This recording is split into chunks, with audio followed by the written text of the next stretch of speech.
everyone. Welcome to the Transatlantic Call-In Show. It is the 13th of April, 2023, and this is the show where you can call in and talk about anything to do with trans people or trans rights or, well, yeah, that's basically it. But if you would like to, you can talk to some real trans people and ask us some questions or bring some arguments. And this week you can talk to Katy Montgomerie, which is me, and... Arden Hart. Hello, everybody. Yeah, so if you would like to call in, the lines fill up proper fast, but you can call in just below. The number is on the screen and just below, and there's also a link in the description, so you can call in for free online, and we will try and get to your call. If the lines are full, then maybe you can get in just as a call hangs up, so if you're super quick, but get calling right now. Yeah, so Arden, how's your week been? We haven't done this show together in ages. I know. Yeah, it has been a while. My week's been good, busy, like crazy busy lately, actually. A little overwhelmed, but I'm getting through. I'm actually going to the Secular Student Alliance tomorrow night with Ben, student Dr. Ben. We're giving a joint talk on the trans panic and kind of like all the standard arguments you're seeing from gender criticals and like these transphobic legislatures and what kind of things they're using to back up their positions and where those are wrong. And yeah, just kind of like general talking points that you hear a lot. Like I know one big thing that I'm going in on is trans identities as a religion, because I feel like that'll really appeal to atheists. Because I think probably I hear that argument the most from the atheists who are like, you support or you call out people who claim they have the experience of God, but you accept gender feelings and the gender religion. So kind of going in on that, and talking about where those arguments are wrong. So and like you don't believe in aliens, but yet you believe that people have sexual orientation. Ridiculous. Hypocrisy. Right. So yeah, that's cool. How about you though? Because it's been so long. What's been going on? Yeah, it's been pretty mad. If I guess for the non-UK audience, our Equality and Human Rights Commission announced that they want to remove all trans rights in the country. So it's been very stressful. It's been pretty intense for the last, I don't know, seems like forever, but I guess it's been like 1 or 2 weeks. I don't even know now. And so it's been kind of everything's on fire in England. Hooray! But other than that, it's just going okay. There's starting to be nice weather, finally. It's rarely, although it did hail all today, so, pros and cons.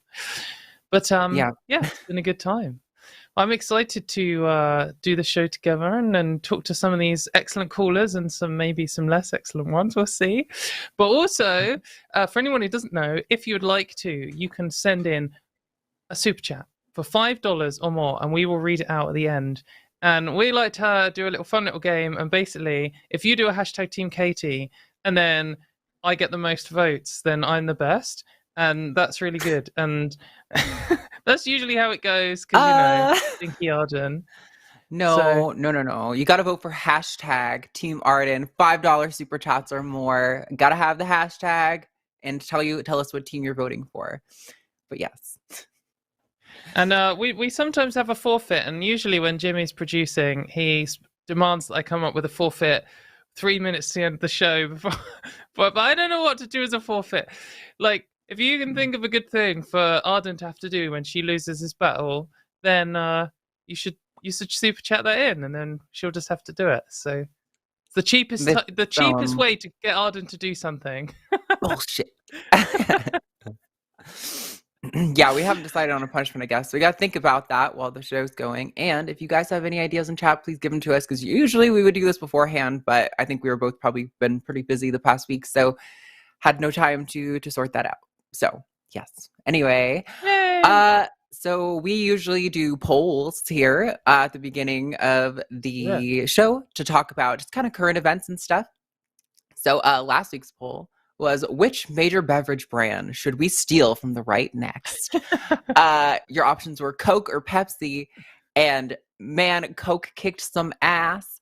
I commented right at the start of this last week that I was like, on one hand, I want to take Pepsi because I love Mountain Dew, and I would really love for the transgenders to own Mountain Dew.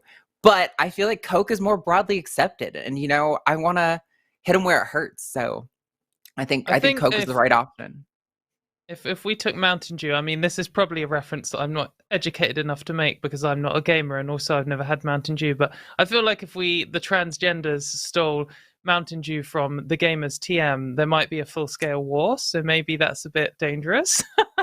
Yeah, we gotta be careful there for sure, definitely. But I think the Pepsi logo is more like compatible with the trans flag colors. You could look. There's already like a red and a blue. You could make that into a disgusting pink and disgusting blue if you wanted. Yeah, I don't know. I think we could maybe leave the colors and just kind of adapt. That's in the new trans flag. I'd be down with that. If you don't know, this is relating to the controversy. This is meant to be more lighthearted because this is such a stupid thing that the fact that this is even in the like broader news is such a joke. But it was related to Dylan Mulvaney getting a brand partnership deal with Bud Light, which caused the conservatives to lose their fucking minds over. Dylan Mulvaney, if you don't know, is like the most unproblematic trans woman on the face of the planet. She almost annoyingly so. I'm like, how do you get away with that? But she's a sweetheart and literally hurts nobody at all. Her greatest crime is that she's a bit cringe sometimes. That's right, like exactly. it, and they were ready to like destroy the entire American economy over this. So, yeah, well, they're not actually getting it, but, you know, these people don't realize that Bud Light has been supporting like Pride and all, like, I mean, like every major corporation in America paints rainbows over their logos during Pride. This is not unique. The fact that they're acting shocked about this, to me, is just faux outrage. It's completely manufactured just to give them something to keep the conversation on trans people and how they're harming America, even when it's completely irrational. But I saw them all. Dylan Mulvaney, who seems to be the person they hate most in the world at the moment, she also had a deal with Nike. And I saw a load of conservatives being like, right, that's it. I'm destroying all my Nike stuff and never buying them again. I was like, didn't you do literally the exact same thing with Nike in 2018 when Colin Kaepernick was like on? You were like, I'm never buying Nike again. And why do you all suddenly have another load of Nike It's super pronounced Nike. I don't know what the fuck you're doing. I know. I was like, maybe that's a UK thing. I don't know. It might be. It's not. Thing. I don't know. I've never heard it said out loud. I've never bought it. I don't know what I'm talking about. But anyway, point stands. Yeah. But yeah, it's the same point for sure. Absolutely. But this is just meant to be a lighthearted approach to a poll because this was not worth giving any serious like thought about. But this week's poll, if we want to switch it over. All right, I'll do it, seeing as it's UK related. So, do you think the UK would be safe for trans people if they were removed from the Equality Act? So, I guess you might see from the UK anti-trans crew, they might be like, oh, this is a misrepresentation, because trans people are currently protected in we're all protected in lots of different ways with the Equality Act, how it works in the UK. But there is a specific, if you face transphobia, you will have protection. And they're not, as of today, suggesting that get removed. But what they are suggesting gets removed is all of my protections from misogyny and sexism, including, they wrote this letter, and you've probably seen it if you're in the UK, but you might not have otherwise. And they wrote this letter, and they've specifically said things like, with our new change, if a trans woman were to face, for example, the gender pay gap, she would have no legal recourse. And they've presented that as if it's a good thing. So it's pretty extreme. And no, that was literally one of their 3 highlighted examples. And another one of their highlighted examples was, if you were to have a book club for women only, you would be allowed to ban trans women from it. As if that's it just shows the kind of people and the kind of issues they have. They're not trying to affect any real people's lives. It's just some smug, middle class twat who's oh, I want to have a book club, but I want to make sure everyone here has to show me their genitals before they come in the door. What are you talking about? It's ridiculous. But yeah, it's kind of scary here. We're hoping this doesn't pass, but it's not definitely going to be safe for us in this country. We'll see. Yeah, that's terrifying. I think the thing that always gets me about bills like that is I feel like the breaking point for a lot of them is going to be the trans people who are bold enough to, trans men, to go into women's spaces as to try to like, make a point about it or whatever, and whatever legal ramifications could result from that. Like to just like be willing to soak that up to cause a stir or whatever. And like, that's such an unfair position to be put in. The architects of this bill, which is just Sex Matters, one of the main gender critical groups, probably in the world, I guess, but that's because the UK is Turf Island. They came out recently, yesterday or today, just said, I mean, this has always been the position of the people in the group, so I've been talking about this for literally years, but they just straight up said, everyone's saying that trans men will be forced to use the women's because they'll be banned from the men's. But actually, with our new law, you'll be able to ban them from the men's too. So, I mean, the women's too. So they just have said that they'll be allowed to ban trans men from all public spaces. I mean, they'll be allowed to use gender-neutral toilets, which theoretically exist in some places. But they just said it. They just said it out loud. So that, oh my God, that doesn't even, I'm flabbergasted. That doesn't even, wow. Okay. Yeah, and it's so brazen because they have so much political power here. So like, there's no real need for them to, like, if in any kind of sensible functioning democracy with a media that wasn't bullshit, they would say, "Oh, we're planning to ban all trans people from the public spaces," and some newspaper would be like, "This hate group is ridiculous," but we're not going to have that. No one's going to push back. It just doesn't matter. It doesn't matter how extreme they are. So yeah, scary times. Yeah, anyway, very should we do much some calls? so. Yeah, we've got not quite full lines, but we've got at least a huge handful of callers. So definitely hit that number that's in the bottom corner of the screen when callers are up, or in the description, as well as that link to get your calls in if you want to talk to us. Let's see, who do we got? Do we want to just start with caller number 1 and then we can start picking from there? All right, let's take Margo in Tennessee. Pronouns are she, her. Margo, you're on the line. What's going on? Hi. Oh my goodness. I am so sorry. I hope you can't hear the trembling. I have never called into a call-in show before. I hope that I am understandable. Hi. You are. You're doing great. Goodness gracious. Okay. I'd like to start out by giving a little bit of context. I don't want to have your ear all day.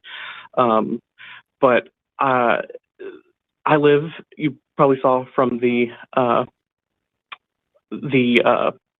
answers that I gave, that I live in Tennessee, which is horrifying. At the moment, it's a roller coaster for sure.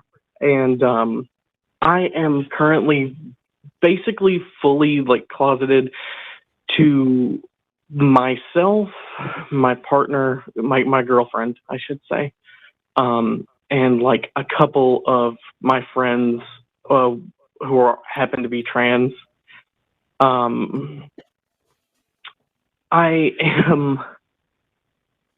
It is difficult right now because I was at a job that recently that had a very kind of traditionally masculine vibe to it. They clearly, I literally had a conspiracy theorist who worked next to me who constantly spouted transphobic stuff and talked about flat earth and aliens and stuff. It was unpleasant. And I quit that job because, transphobes always seem to have an extra thing that they're ridiculous about, like oh yeah, it's always tied into some kind of bullshit web of strange ideology.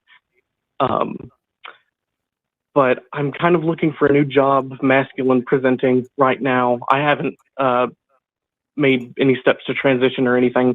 I have cross-dressed a few times. I don't know what the terminology would be. Sorry, I'm very new to this. That's fine. You're doing great. But okay, thank you. And I guess the main reason, other than the legal stuff that's going on and not having moved to another state or anything, I think the main thing I'm concerned about is my family and my girlfriend's family, not hers as much as mine. And I don't know how ridiculous this question is, but I was kind of wondering if it would be a possibility for me to transition without them knowing. I know that's a little out there potentially. I don't know. No, you're all good. The first thing I want to say is there's no stupid questions on this show, especially from trans people, because absolutely. like, we grew up most of us grew up being totally deprived of any information about what being trans is and what is involved, and this is only the first time, like in history, we've been able to communicate with each other and teach each other things. And you got to start somewhere. And if you know absolutely nothing and you've called in this show, then you're going to learn something, and that's great. So don't feel bad about it. And the second thing is, you could say, I've only cross-dressed a few times or whatever. We know what you mean. You could just say, Yeah. I've only worn clothes that I want to a few times, or anything, because we could have an argument about the term cross-dressing, but I don't think it's important for your question. I agree. Yeah. To answer your question, or give my take on it, I think that it's possible to legally and medically transition to some degree without people knowing. I think if you just start on hormones now, people won't notice. Cis people are blind to a lot of things, and people generally won't notice. And with legal stuff, I mean, in the UK, technically you can legally change your name and then not tell your job straight away, and it not really be problematic. And so people might not have to know in that way either. But I don't know what the law is in Tennessee. But certainly I wouldn't worry that like you're going to take an estrogen pill today and then tomorrow someone's going to smell you and then be like, that's a woman, get out of my shop. Which, you know, it's kind of how people think. But like, I think an example is sometimes trans people notice it because we know what to look out for. When you see a guy and his skin's just glowing a little bit more than normal and like just a bit rounder cheeks and eyebrows just look a bit better than normal, and then you're just like, suspicious. But like, cis people aren't going to notice. Not for months, maybe even years. I mean, to be honest, in my thing, I don't know what you think, Arden. Yeah, I mean, like I know countless examples of trans women who I've known for like multiple years on Twitter, who have been out for years, who still regularly, I don't know how on Twitter you are, Margo, but like the term people will use a lot is boy moding. Like I have heard that. There you go. Yeah. So like I know so many trans women who are like, I'm 2 years into HRT and I'm still boy moding. And like I think there is gonna be a threshold you cross where it's like the only person you're really fooling at that point is yourself. It kind of eventually starts to become obvious. But that said, I agree with Katie. You can go quite a while probably without people noticing. Although even then, it's more obvious to people who you don't know than to your family who see you every day, because the changes are so small. Like you might walk into a shop and then the term's called mail fail, where it's like someone's like, "Oh, sorry, ma'am," and you're like, "Oh," and then you go back to your parents and then they have no idea. Sorry, I didn't mean to interrupt there. No, it's okay. Yeah, I mean, like there's no definitely like. I don't think there's any strict moral impetus to like tell your partner or your family on any specific timeline. You know, you want to do it when you're comfortable. I will say, I think it is important to be honest and to communicate with a partner so that way, you know, she knows. Oh, she knows. My partner knows. I hope I didn't phrase that poorly. She knows. It took her a little bit of time to kind of come to terms with it. I think it was more of a shock than anything. She's not transphobic or anything. I think she was kind of more worried about how it affected me and how things are here. And how her family is. Like her dad is a little bit older. And so he barely accepted the fact that he has like a gay married son. So it's kind of complicated. And then I discovered recently that my family was hiding. We went with my family during the summer, and they have a little boat that they take out. And I discovered that they were hiding a Trump flag from me because they knew that I had that's pretty different cringe. Politics than them. Yeah, it was odd. Yeah. I'd learned about it later, and I just was like, oh, that is unfortunate. Cool. Well, then in that case, I did misunderstand, but that could have been my bad. But in that case, if you don't have to come out to your partner, I don't think you owe your partner's family any of your personal information that you don't want to share. And you definitely, if your family's not going to be accepting of you, you definitely don't owe them anything. So yeah, in that case, I'd say just go for it. Do what you feel is right for you and take your time. And eventually you're going to cross the threshold, I'm sure, where like, I think what happens to a lot of trans women when they start doing this, like, boy moding as much as possible thing is they're going to hit a point where, like, they start to girl mode more often. And it feels so good that when they go back to boy moding, they're like, oh, this is so shit. Why was I? It's kind of like when you get like your like, I know for me, I've always had I had glasses since I was like 9 or something like that. And I would hit thresholds where like my glasses would stop working and I would need new ones. And when I'd get the new ones, I'd be like, holy shit, how did I go that long with those old glasses? I didn't realize how little I could see. It's kind of like the same thing. We're going to be like, man, how am I still going back to this? Like, it's so much better in every conceivable way.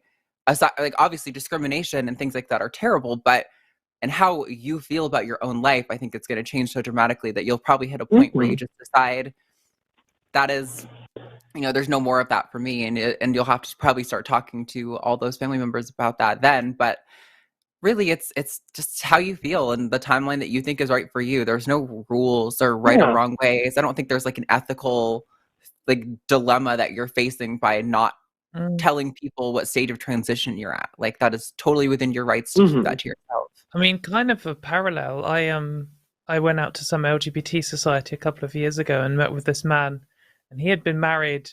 He was French, and he had been married since, I don't know, whenever France passed their gay marriage thing. Or he was French nationality, but he was from another country. I can't remember where. And he was, I don't know, 40 or something, and he'd been married for like 10 years, and he hadn't told any of his family, and his partner knew about that, and he just went home to that country every now and then, and they would always be like, oh, when you're having a girlfriend and all this kind of stuff, and he'd be like, oh, I've been seeing this girl, and you know, she's not ready to come over, and then just making up a story every time. And like he was saying that he doesn't like it, but he feels that's the situation he has to live in, and it's kind of working. And you know, maybe it's not something I'd recommend to someone, but people do live these lives where they, you know, you just have to do what you have to do at the end of the day. And it's about looking after yourself and your partner as best you can. I think the main reason I'm kind of concerned about it is I'm not even really that worried about reprisal from like people at large. I've been out a couple of different nights. One night I wore like a wig and makeup. The way I dress is I think you'd say it's very traditionally feminine, I guess. I don't know. I wear a lot of vintage clothes. I love dresses. I am a dress person. And like, I love, and when I say vintage clothes, I mean like Victorian, Edwardian style clothes are like some of my favorite clothes. I know that's odd. But I only ever, I mean, I walked like around a little bit in Nashville, and like it was in the evening, and all I got was compliments and stuff. It was very validating.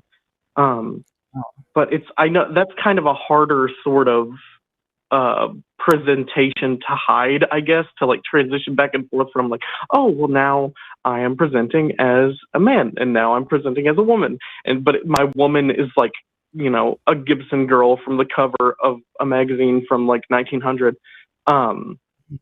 I don't know. It's odd. It's weird. No, I mean, I think that's great that you have a clear sense of how you want to express yourself. But yeah, no, I guess back to your, you know, your root question, it's definitely possible and totally okay to do. Honestly, it sounds like you're kicking ass on this, and you've got like a great set of like what you need and your awareness, like your boundaries and what you want. So yeah, I think you're doing great. Thank you so much. I appreciate it. It means a lot. But I guess that's everything. I think you guys, oh gosh, sorry. I think you pretty much answered my question, and I think both of you look lovely today, and I hope to look half as lovely as either of you do. So I hope you have a great night. Oh, that's so sweet. Thank you, Margo. You have a wonderful night as well, and we'll talk to you soon. Bye-bye. All right. Oh, you're muted, Katie. Bummer, I said a goodbye as well. Before we go on to the next call, I'm going to say this loudly now so people can actually hear. Did you know we have a Patreon? And you could go to patreon.com/calltheline and support all of the amazing shows on this channel, which is really cool, because obviously that's how this show operates at all. Jimmy very kindly tolerates some trans is on the show on the channel. But we've got loads of cool shows on this channel now. Like when we first started doing this, there was like 2, maybe we were the second show. We've almost got one show every single day of the week now. So obviously Transatlantic Calling Shows on Thursdays. It's today. And then tomorrow we have 'Cause I Wanna with Jimmy, which is a new show where Jimmy just does what the hell ever, whatever he wants. He might just sit there in silence and eat those sweets that he likes to bully other people into eating and have a sour face for 2 full hours. And that's why you should go and watch that, because that'd be hilarious. You should. On Sunday, we have the Sunday show, which is Jimmy and Forrest Valkai. And then on Monday, we have Skeptalk with Aron Ra and Brian Doughton, which will be pretty cool. Tuesday, we have Hostility with Jimmy again. So, you can get a lot of Jimmy this week. If you want a triple dose of Jimmy, this is the week with Seth Andrews, which will be pretty cool. And then we've got, I've forgotten what this acronym stands for. The Hang Up. The Hang Up, obviously. Matt's show. I don't know how I forgot that, which is pretty cringe with Genevieve. And then, of course, back to the best show of the entire week.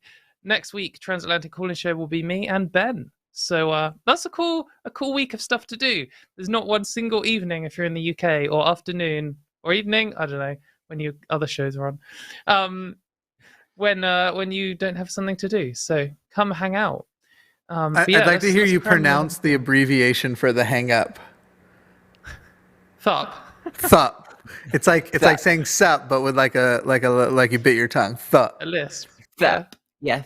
Thup. Okay. So with all that in mind, definitely go check out those shows and check out our Patreon. But we've got callers on the line. I'm thinking number 2. We'll call it number 5 on line 2. Looks like it might be a little spicy. So let's bring in Chris in California.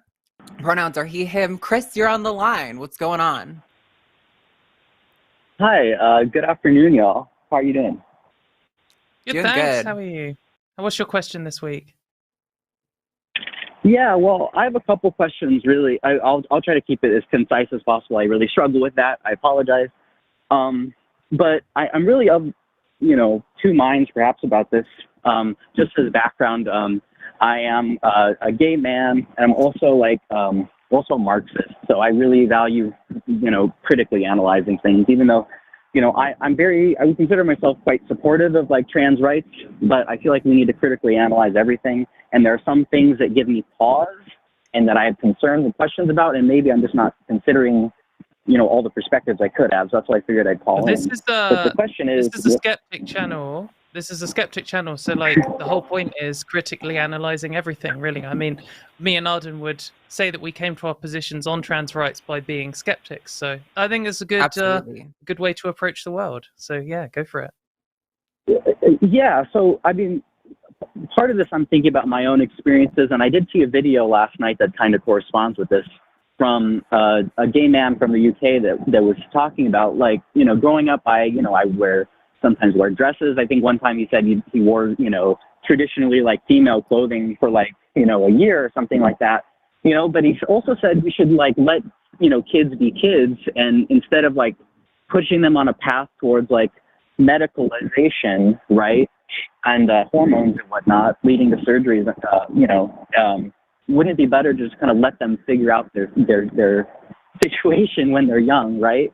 I was, in a lot of ways, was into more feminine things when I was growing up. I'm in California. I'm in more, it's a mixed area. It's not totally liberal. It's got a lot of conservative elements too, but I definitely could see a thing in more liberal enclaves, right? Middle class, especially, right? A situation where, young gay and lesbian gender nonconforming youth are pressured in certain ways. I'm not saying it's a huge phenomenon, but it is something I've seen people talk about, and I don't think it doesn't exist at all, just from what I've seen, which could have just been, a certain sample, whatever, being pressured into going down the path of, well, maybe you are trans. And the thing that really gets me that I really actually don't like is the thing of saying, oh, well, you're born in the wrong body or something like that, which I hear a lot, and I don't think anybody is born in the wrong body. And we should teach people bodily, to accept themselves, Yeah. So I already have 2 things I kind of want to jump on. First of all, at least as far as I know, we are concerned on this show, the wrong body argument is never meant to suggest there is a right or wrong body. That's a nonsensical thing. That's not, you can't have a right or wrong body. It's a way to describe what it feels like for somebody who experiences gender dysphoria being forced to live in society as a gender that they're not. So it's not meant to be a literal claim that my body is wrong. It's meant to be a way to describe to someone who doesn't experience gender dysphoria what the sensation is like. It's like saying, I feel like my heart has been torn out. It's like, well, we shouldn't be letting people tear their hearts out just because they feel sad. It's like, well, I don't actually think my heart has been torn out. I just feel awful. Yeah. The other thing I want to go in on is you're talking about pushing kids down this pathway towards medicalization. And you're saying you don't think that it's not happening. So my question to you is, what are your examples of this happening? Can you point to some specific examples of kids being pushed towards medicalization? And I would be very careful about how you go about this, because in my view, giving a child access to, say, puberty blockers, I would consider that not pushing them on a path to medicalization. I would consider that specifically a treatment that is designed to give them time to figure things out before going down a path towards full medicalization. But maybe you have something to refute on that. So go ahead. I'd like to hear what your thoughts are on that. Yeah, well, it's not something I know a ton about personally. I have and I do continue to have like trans friends, people that I work with. Maybe it's something I could like talk to them about more, but you know, I did go to like, you know, when I was in school and I was in high school, I was part of the LGBT center in my area, and they had a lot of resources, like, you know, for like gender clinics. I don't know all of what they were. I'm not going to claim to know, but it's something that I saw, and so you know, it was actually a huge focus.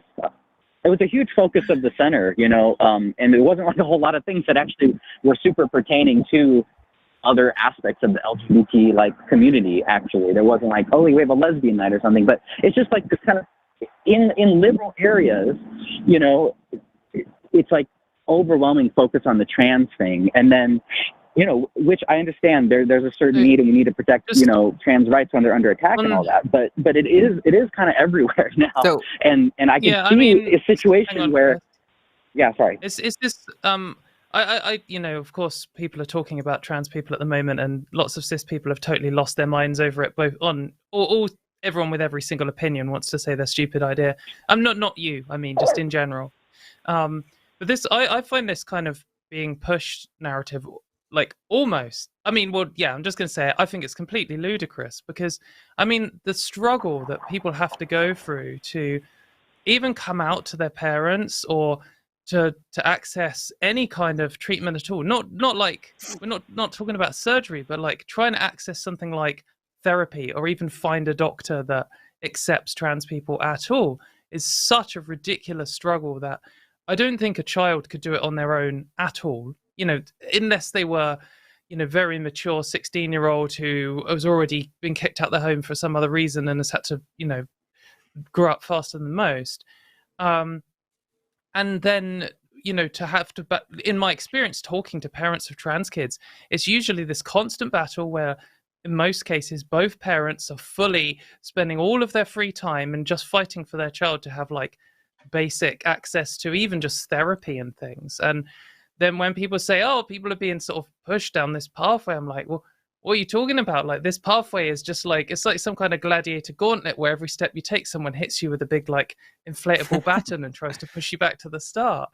But I guess what I would say is, like, this kind of, I think that's kind of one argument, but I think that's kind of built on this let kids be kids thing. I mean, that's obviously something that you hear homophobes say about gay people. They're like, oh, don't teach them about gay stuff. Don't force them to be gay. Let kids be kids and they can work it out in their own time. And obviously, as a gay man, you'll know that, well, most people have some idea of their sexuality before their 18th birthday. And letting kids be kids actually involves letting gay kids be gay kids as well as straight kids be straight kids. And this kind of idea that being trans is basically the same thing, in the sense that it's not something you decide, and it is something you have to think about. Sometimes coming out with sexuality, or as gay or as trans, can be difficult, but only because of society around you and your lack of understanding about what those feelings mean, because you've never been told about them. But like, scientifically, we can look and see when most people's gender identity solidifies, and that is around adolescence, when we're able to very accurately diagnose people at around adolescence with gender dysphoria. And whether we give them treatment or not, whether they know about trans people or not, whether they're in a country which has legal trans anything or not, they are pretty much guaranteed to have gender dysphoria for the rest of their lives. So this kind of let kids be kids thing, that also means let trans kids be trans kids. And like, for example, myself, I knew that I would rather be a girl when I was about 6, and then gender dysphoria kicked into overtime when I hit adolescence and puberty started, which was horrific. But we do end up in this position, which is, if we look at it like from the other way around, in most of these cases, we have a kid who, this isn't just some kid who's like, oh, I like wearing dresses and, I'm not really sure. It's like, I know that I am suffering because of the physical parts of my body are changing in the way that I really don't want them to. And I, wish every single day of my life that I would have been born a girl or been born a boy. And then a doctor comes along and says, oh yeah, you persistently have this, all of these symptoms which match gender dysphoria, and I could diagnose you with this, and we know this treatment will 99%+ of the time make your life better, but we're not going to do it because the government says it's bad, and you're like, your uncle's making a fuss, and I don't want to get sued even though I know it's and that's kind of like the actual reality of the situation, I think, based on statistics and stuff. I don't know what you think to that. Go ahead, Chris. That was to you. It's a lot to think about. The thing that I keep coming back to in my head, you brought up, the similarities between like sexuality and gender identity. I do see a couple like important differences though that maybe a little bit undermine that argument, in that, to be, gay or lesbian or what have you, bisexual, what have you, it doesn't require like a whole lot of like effort in terms of like, okay, well, not to go on hormones or something, or do surgery if that's what I want, right? And then I think bound up with a lot of like what people see as necessary to like, live as the other gender or what have you. I think gender, what it means to me is like actually like stereotypes based on like what your like biological sex is. I know it's more complicated than that, but I think that kind of gets to the essence of it, to kind of get to the heart of it, and I think there's a lot of as a secondary thing, like there's a lot of like negative like stereotypes that are like fostered, like, okay, if you are feminine, you have to fit into this box. And I don't think the trans thing challenges that and says we could just live as feminine men or masculine women or what have you. I think it reinforces it a little bit, That's and it's a feminist argument that I'm inflated by, Yeah, I mean, for sure. I totally agree that there is a lot of sexist pressures, but in the idea that trans people don't challenge them, I think is also kind of ridiculous, because I mean, trans people are more likely to be gender non-conforming after transition than cis people are anyway. I mean, if you go to like any kind of meet up with a load of trans people, they are generally all non-gender conforming.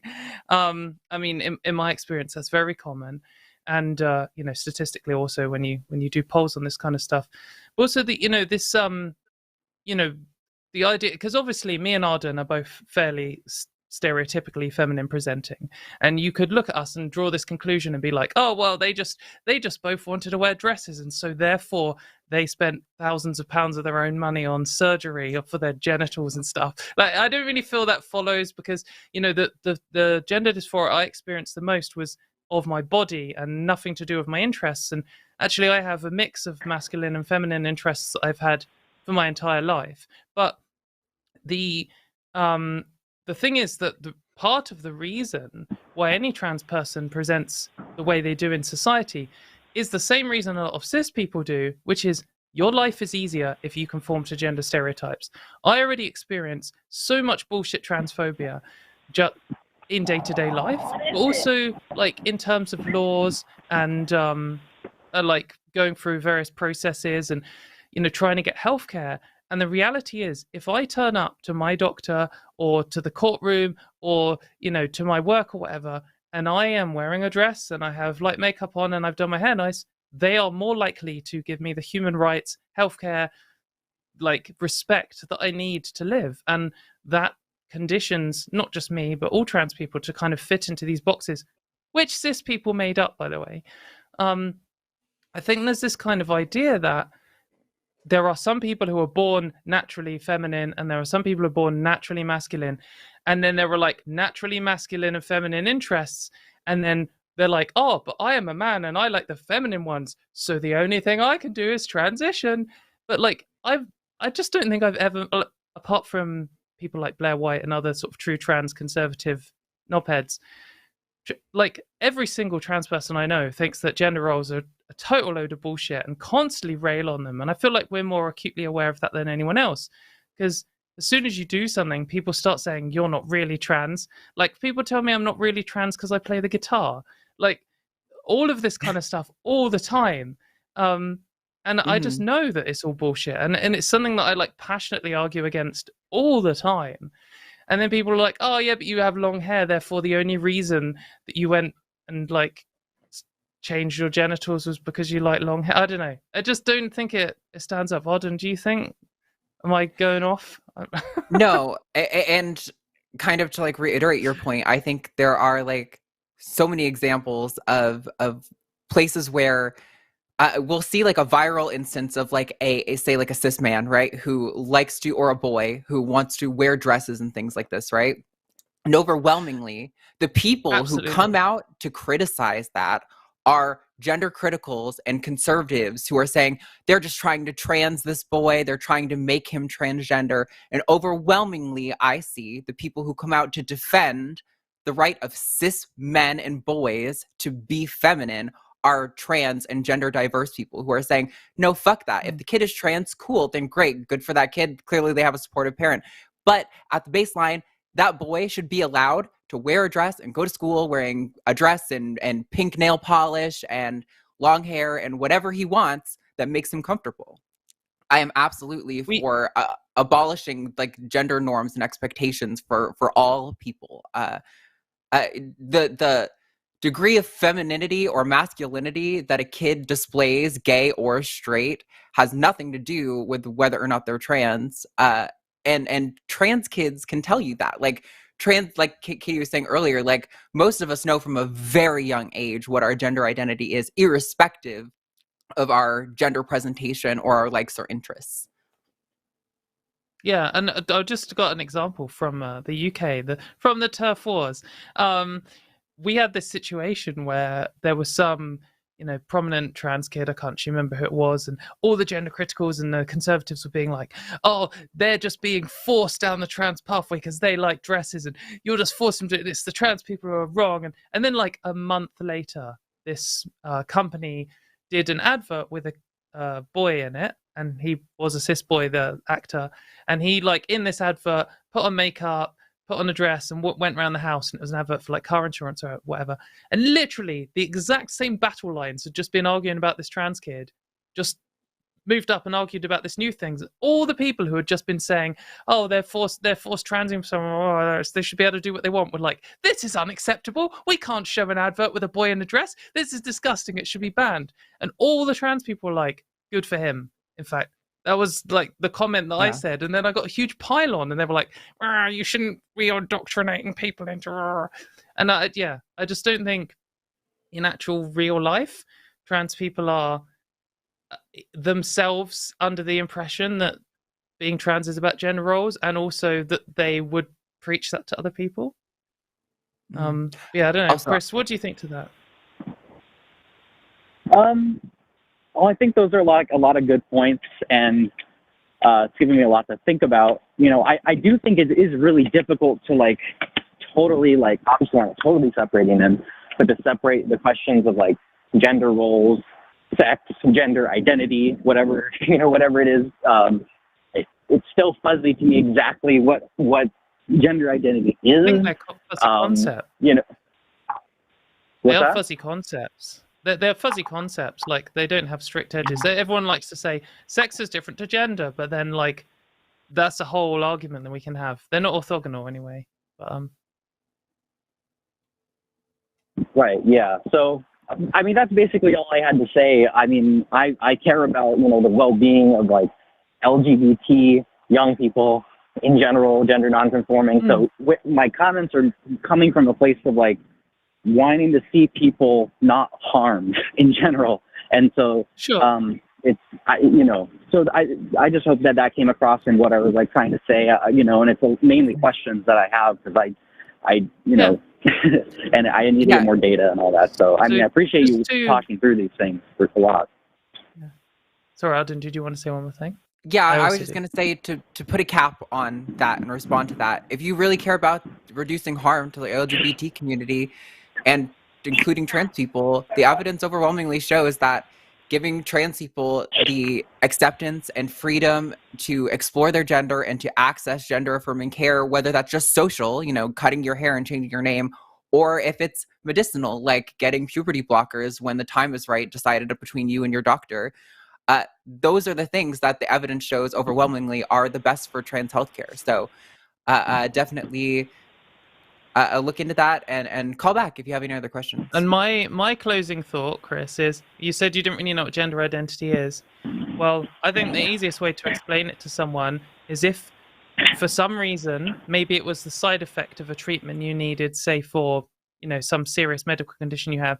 If you were to medically transition into a woman, like you had to take hormones and you had to have surgery, you would suffer because of that, whereas a trans woman wouldn't.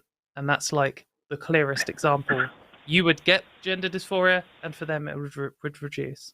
But anyway, yeah, we've done a long call and we've got to move on. Please do call back if you want to ask more questions. It was great to hear from you, and see you in the future. So let's just run straight on to the next caller, shall we? Yeah, let's do it. I'm kind of bummed because I wanted to take the caller. Somebody called in to ask about, they wanted to defend Anna Kasparian's positions. Yeah, I know, I wanted to do that one. I was really excited to take that call, but they dropped. Please someone call in about that. Line 1 is spicy, and line 3 might be useful for the chat. What do you think between those two? Do you mean 4 and 8? 4 and 15. I'm talking the number next to the name is what I usually use. God, yeah. Okay, there's 2 different numbers on it, isn't there? Okay. Yep. I'm uninterested in the last one. Okay, let's do number 4 then. Let's bring in Larry from Minnesota. Pronouns are he, him. Larry, you're on the line. What's going on? Oh, hi. Can you hear me? Yep. Yeah. What's your question this week? 2 questions. One, I was actually, I'm curious about what gender dysphoria was like for the 2 of you. And if it doesn't go on too long, I was curious about what finally triggered you two to eventually accept being trans and start transition. Yeah. Before we get onto this call, Larry, are you on like maybe speakerphone or something? Because the audio kind of sounds. Bluetooth. Yeah, I'm on a headset. Sorry. Okay. No worries. It sounded a little tinny was all, but yeah. So. I don't know, Katie, do you want to jump in on this one to start? I just wanted to make sure we were getting the audio. So I guess my experience of gender dysphoria was when I was really young. I just kind of thought I would rather have been a girl. And it was that kind of simple. When you're like 5 or 6, you're not having big, huge feminist understandings of patriarchy and how the world works. Just kind of like, some of my friends are girls and some are boys. And I kind of just want to be the girl. And that was it. And then as I understood more, and I didn't really know I didn't know what a trans person was. And then I learned what being trans, I didn't learn what being trans is, but I learned the term like transsexual or whatever. And I learned they were bad people and I didn't want to be one of those. So I just was like, well, I'm not one of those then. And then I guess around puberty, I don't actually know when it first started being bad. I think one of my vivid memories was before I hit puberty, and my parents telling me that I would have to shave one day and just crying for hours. As I was like, that just seems so horrific. It's like some kind of body horror of like, almost like as if fingers were like growing out of your face instead, or sort of something that was just wrong. And I was just like, I don't want this thing on my face. And then when puberty started happening, it was just so distressing. I couldn't really look in the mirror. I just felt like, my voice was getting deeper and face is getting squarer, and it's just horrible. It's just very distressing feeling. And my way of dealing with it was to just pretend that it wasn't happening, completely ignore my outside body at all, don't look in the mirror ever, and that's kind of how I dealt with it. And every now and then I'd have a little meltdown about how awful I felt, and then I would just pretend it wasn't happening and carry on. And then what broke me out of it was, because I learned a bit more about what trans people were, and I was just only ever encountered them in a negative context. And I just, learned that all trans people are, failures and don't have families, and they're all, perverts and stuff. And then what broke me out of that was discovering some YouTube channels of trans people who weren't those things. And I'm not saying that, trans people who are those things are terrible, but I just found trans people who were like me. And I was like, wow, they're actually normal people, nice people, and someone who I'd want to be. And then it was just like, it was almost like doing a little tap in some glass with a load of water behind it, and you get a little crack, and then you tap it again. It's like, and like the whole thing comes down. And then I was just completely overwhelmed because I had just been holding it back all this time. And then it was just like, what am I doing with my life? I know. Arden, was it similar? No, it was totally different for you. You had a slightly different. No, there's definitely a lot of similarities. I mean, like I went through the same thing of realizing that trans people existed and that they were bad and disgusting to society. So I must not be that, because I don't think I'm bad and disgusting. But I definitely, I did have the experience of like wanting to be included with the girls on things and feeling like I kept getting excluded, like constantly rejected. Like one of my closest friends as a kid was my cousin, who got to go to dance classes and stuff, and I wanted to do that, but I couldn't because that was gay according to my dad and things like that. And wanting to paint my nails and then getting reprimanded for that at my private Christian school, and just kind of trying to grow my hair out, getting reprimanded for that and being forced to cut it. There's lots of things where it was like trying to do what felt natural to me and being punished for it was kind of where I started to recognize something was wrong, that every time I tried to just be myself without thinking about it, it is wrong to the people around me. And I think for me, I know I saw like specials on like 60 Minutes and Jerry Springer and talk shows like the Tyra Show, I think was one that had a couple of trans people on when I was growing up in the mid-aughts. And that kind of, it was also the movie Transamerica with, I can't remember the actress. It was a cis woman who played the part of a trans woman. But it was the first time it really was made clear to me that like there are people who are born assigned male at birth who then go on to live lives as women. And that was when my brain was like, and I remember spending the next like few years, every time I got a private moment, which my parents are both full-time working and divorced. So I had a lot of free time as a young kid researching that and being like, what is this? Like, are there other people like that? And it was around like 14 where I first was, or 13 or 14, I don't remember. It was like right before high school started, where I pulled my mom into my room one night crying and was like, I have to tell you something. I think I'm a girl. And I was like, I don't really know what that means, but that's what it was. So, it was more of like, it's not like it is now where I can go about like public and feel like, man, I'm a giant hulking man. I'm so disgusting. And then see myself in the mirror and be like, oh, no, I'm not. I'm a woman. That's cool. And kind of like I can notice these specific emotions.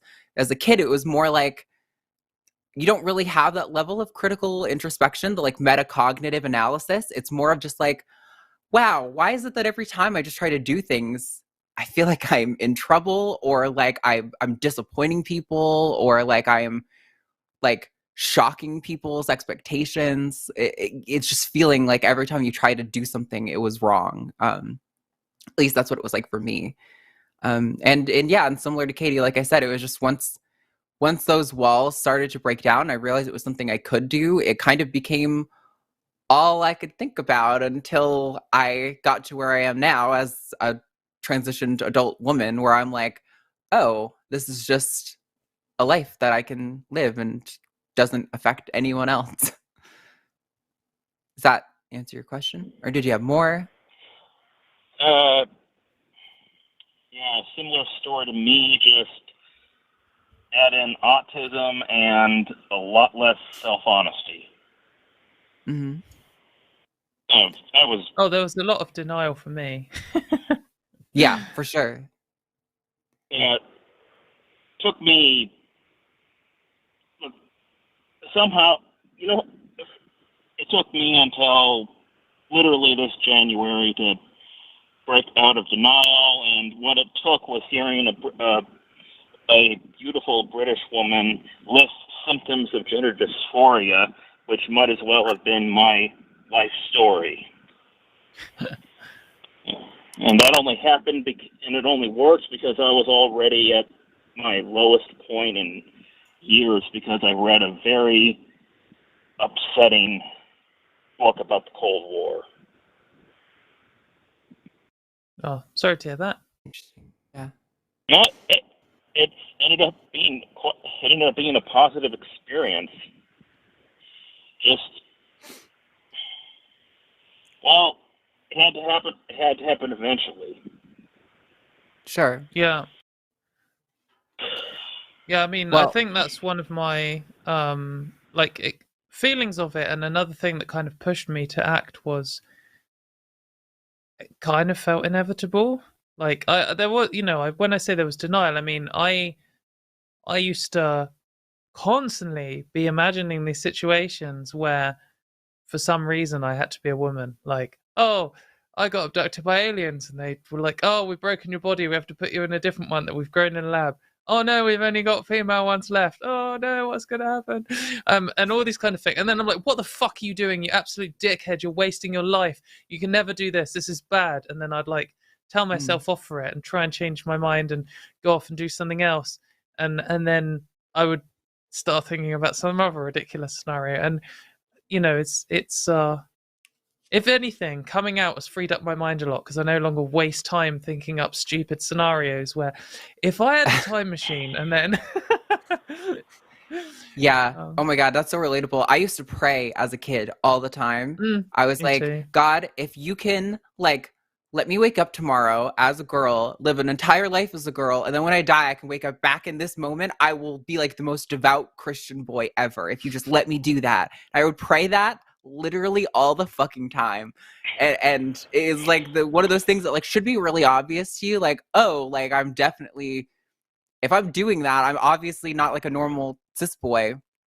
But it's amazing our capacity to deceive ourselves on matters like this that are so culturally controversial. I mean, I've told everyone who watched this show many times that I joined a fraternity in college, so it would definitely, I found ways to deceive myself too. But yeah, hopefully that was helpful. Did that kind of hit what you were looking for, Larry?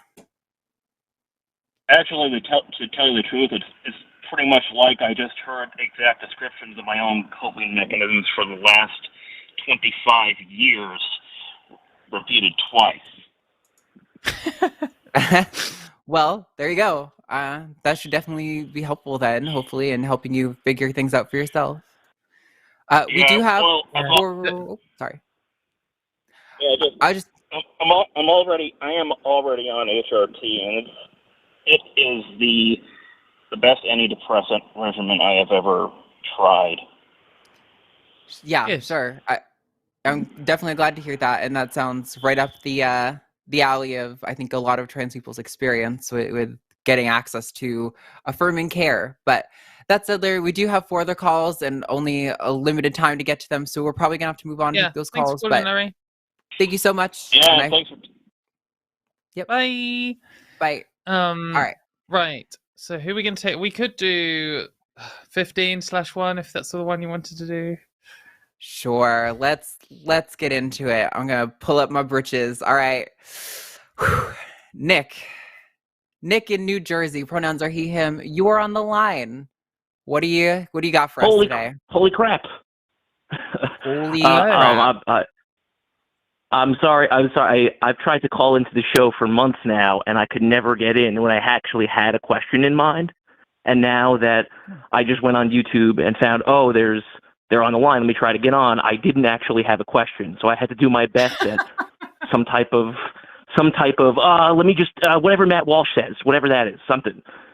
So but basically, Matt Walsh says we should eradicate the LGBTs from society forever. Something like that. Well, I mean that might be a bit hyperbolic, but would you have a problem with answering this whatever challenge, what is a woman question? Yeah, I can do it. It's pretty boring, but I'll do it. Sure. Yeah, we've had this before. I liked Katie's approach was pretty good. Go for it. I'll just look in the dictionary. I mean, that's fine with me. Uh-huh. Like we can pick one if we want. I mean, I'm British, so we can crack out the old Cambridge dictionary. Definition of woman. And then let's see, cracking it open right now. We've got one here: an adult female human being. Example: she is a really nice woman. That's pretty good. Does that answer your question? Yeah, but I mean, is there? Well, the reason I generally called is because any person can be in an insular community that uses any sort of esoteric language that makes sense to them but doesn't make sense to anybody else. Christians, for example, or Muslims. So Arden said once, I think a couple of months ago or within a couple of weeks, about the way people have conversations on the internet isn't necessarily how they have them in person. So whenever I go on the internet and I see somebody having conversations about like what does it mean to be a man and what does it mean to be a woman, it seems to me there's confusion about the terminology being used, and I don't even understand what's being said sometimes. So it's like, are people deny? To my mind, I don't know. I could be mistaken, but it's like sometimes it sounds like people are denying biology, but are using non-standard definitions of terms, and I'm confused. So, I don't have like a coherent question there. But if you have anything to say about that, do you want to go out initially? You can go ahead. I do have thoughts on that specific point, but yeah, go ahead. Yeah, I mean, people, it's like the Twitterification of real life, isn't it? Everyone, when people are talking and having these arguments, they like, it's almost presented as if you can't sum up an entire concept in a single tweet, then you don't know what you're talking about, which is like the absolute opposite of how real life actually works. But then you end up with people trying to do that in defense of trans rights, and you get these like, a woman is anyone who identifies with the gender assigned at birth, or like, and it just, they're all kind of layers of nonsense. And then it's very easy to either not understand what that means or to interpret in a bad faith kind of way, and then just be like, well, that's a circular argument, or it's just kind of nonsense. But like, when you get into this kind of real life thing, there's this really good video by a YouTuber called Lonerbox, and he kind of does this, What is a Woman? And I'd recommend anyone watch that one. And it's kind of like this thing where you said, oh, well, what about in actual real life when people aren't trying to have some kind of dunking battle that they do on the internet? Well, the reality is that when someone says, oh, that person over there, I think they've dropped their handbag or something, to me, they would point to me and they say, oh, that woman over there has dropped her handbag.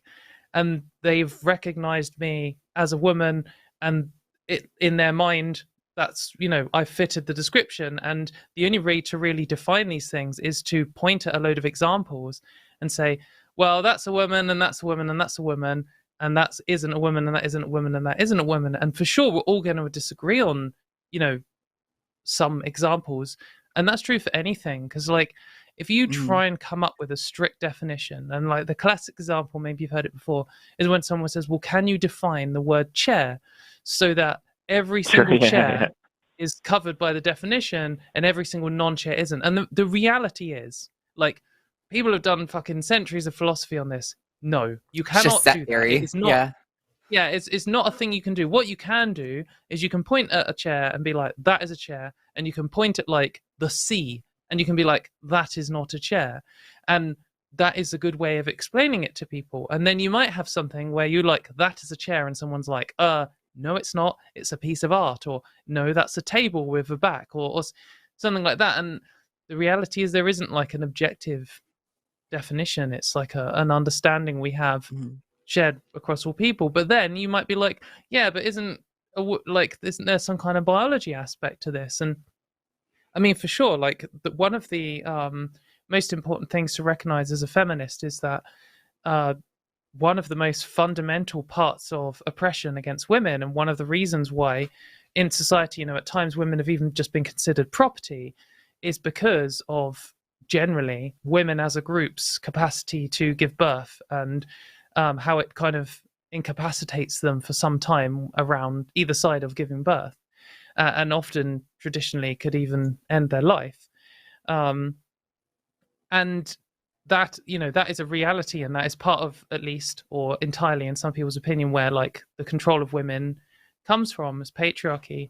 But the reality is there are some people who are born and they're girls and they grow up and then they're women and they are biologically incapable of having children, or, they might not even have any of the internal bits that you might associate with someone who can give birth, and they're still going to face misogynistic sexism. They're still placed by society in the category woman. When someone says, what is a woman, you could still point at that person and be like, that is a woman.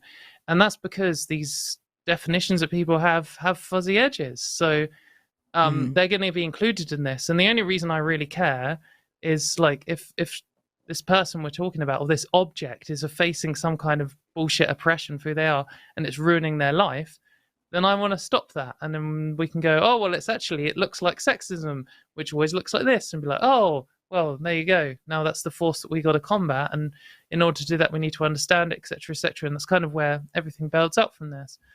Like, maybe if Matt Walsh saw this answer, he would have showed me saying we could look in the dictionary, and then he would have done a fast forward thing with him rolling his eyes and being like meh, meh, meh, meh, meh, and then it would have finished with me at the end and we would have cut out the explanation.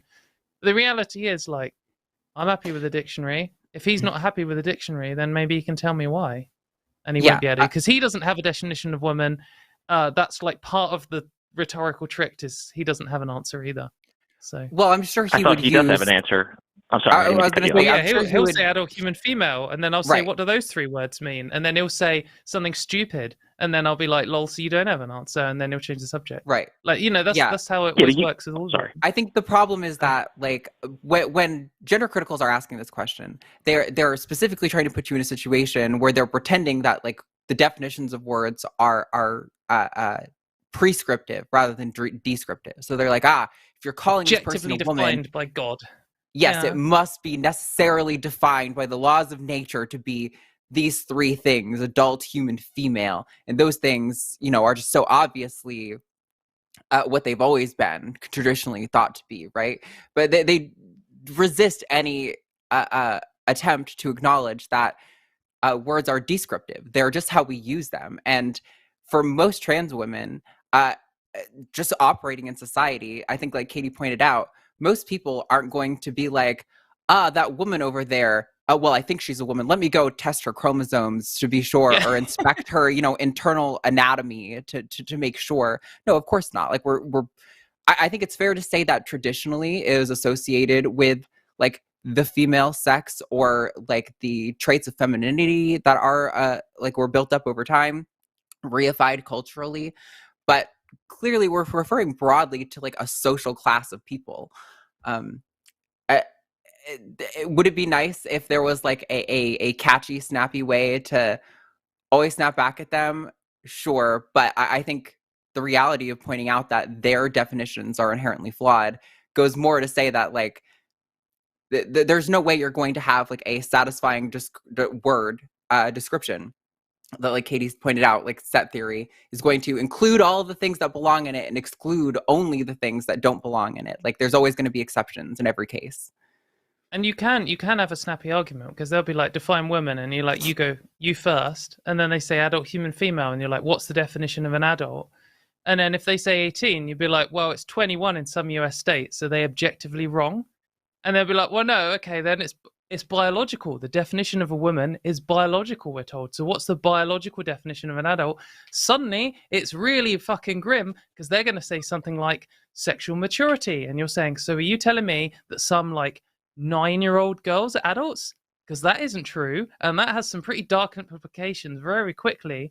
They'd be like, oh no, it's when your brain finishes developing. Like 25? What culture in the world classes an adult as 25? And it's not 25, because your brain continuously changes for the rest of your life. And like, where do you even draw the line for final development? And if someone has a condition where their brain doesn't fully develop, or doesn't develop the way other people do, does that mean they either never reach adulthood, or they reach adulthood sooner than most people because their brain stops developing early? And suddenly it's like, wow, this is really fucking messy, and we've only done the first word. Like, adult in a way is the easiest to show how difficult defining these words are, because we've picked 18 in the UK, and that seems like a sensible number, because that's when people are largely mature enough to make certain decisions. But if we did a load of studies and we said, you know what, we found out that it would actually be beneficial for society and individuals if we moved the definition of adult to 19. I mean, what argument could you possibly make to say that was bad, other than, well, it used to be 18? Because you couldn't say, well, biologically it's 18, because it's not. And you couldn't say, oh, well, people should be able to smoke a cigarette at 18. Like, why? Like, it is an arbitrary number. And I'm not, one of the deflection that anyone who you say this to will be like, oh, you're just a paedophile. It's like, I'm not saying we should make it lower, mate. Maybe adults should be 21. Maybe it should be 25. It's not me who supports child marriage and thinks that adult has a biological definition. I'm accepting that it's really difficult, and we've had to come up with a cultural one in order to be safe and not have fucking people marrying 16-year-olds and younger. The other two words in adult... Sorry. I'm just going to finish my last line, and then I'll let you... The other thing is that human and female are also just as difficult to define. It's just that you have to know a bit more about biology in order to have those arguments. And anyone making this argument has no fucking idea what they're talking about. Anyway, Nick, sorry, go ahead. I've ranted a lot. No, it's okay. It's difficult with the time delay, and I'm watching you delayed back on YouTube, so your mannerisms don't match your words. It's confusing. I was going to say, the way I hear it to myself is like, it seems like a bit of equivocation. All words are not going to be totally exhaustive, but pragmatically we use them in a particular way that it functions. So I can say a person is an adult in biological terms when they can produce offspring, but that doesn't mean that you can then reasonably consent to certain activities, because we understand that your brain is significantly underdeveloped, and you're likely to be prone to impulse control issues and all this other stuff. But it wouldn't mean that the word that a 14-year-old is a woman. Like that would be what you were saying. Even if you're like, oh well, I don't think some women should be able to drive yet. Suspicious comment, but like you could say that, and you could be like, oh yeah, fair enough. But then it's like, so what is that the definition of woman people actually use? Like, is that a useful one? I mean, I guess it depends on the sphere in which you're talking, because if you're in a biology class, then it's perfectly acceptable. But if you're running around just talking to random people, that's not going to fly. I don't think that in a biology class you'd get away with saying a 14-year-old woman.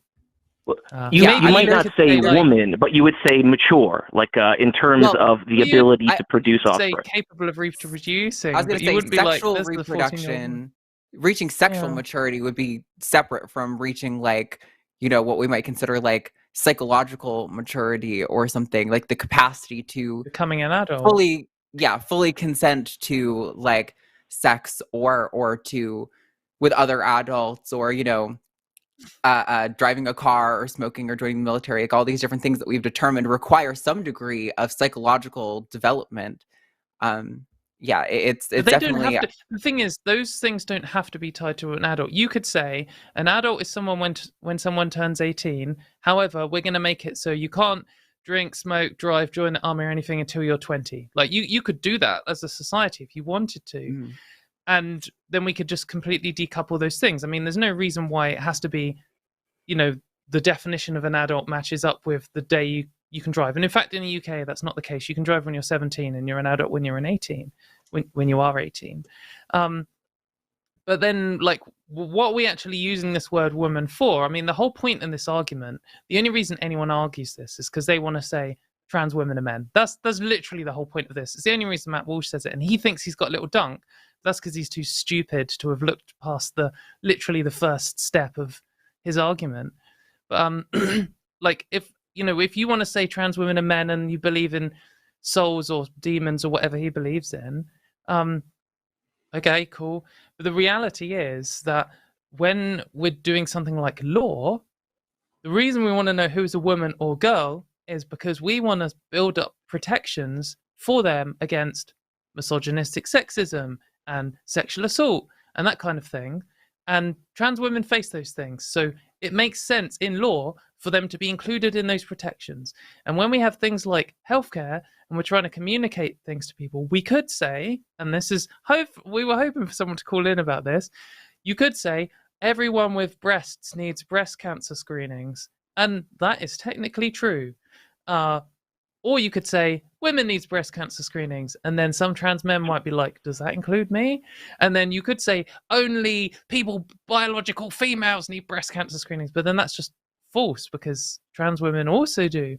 So, like, you're right that the context is important, but then the context of this question is an excuse to, one, take away rights I need to live, and two, deny the reality of my biology. So, yeah. Well, I'm sorry. Do you mind if I cut in for a second? Yeah.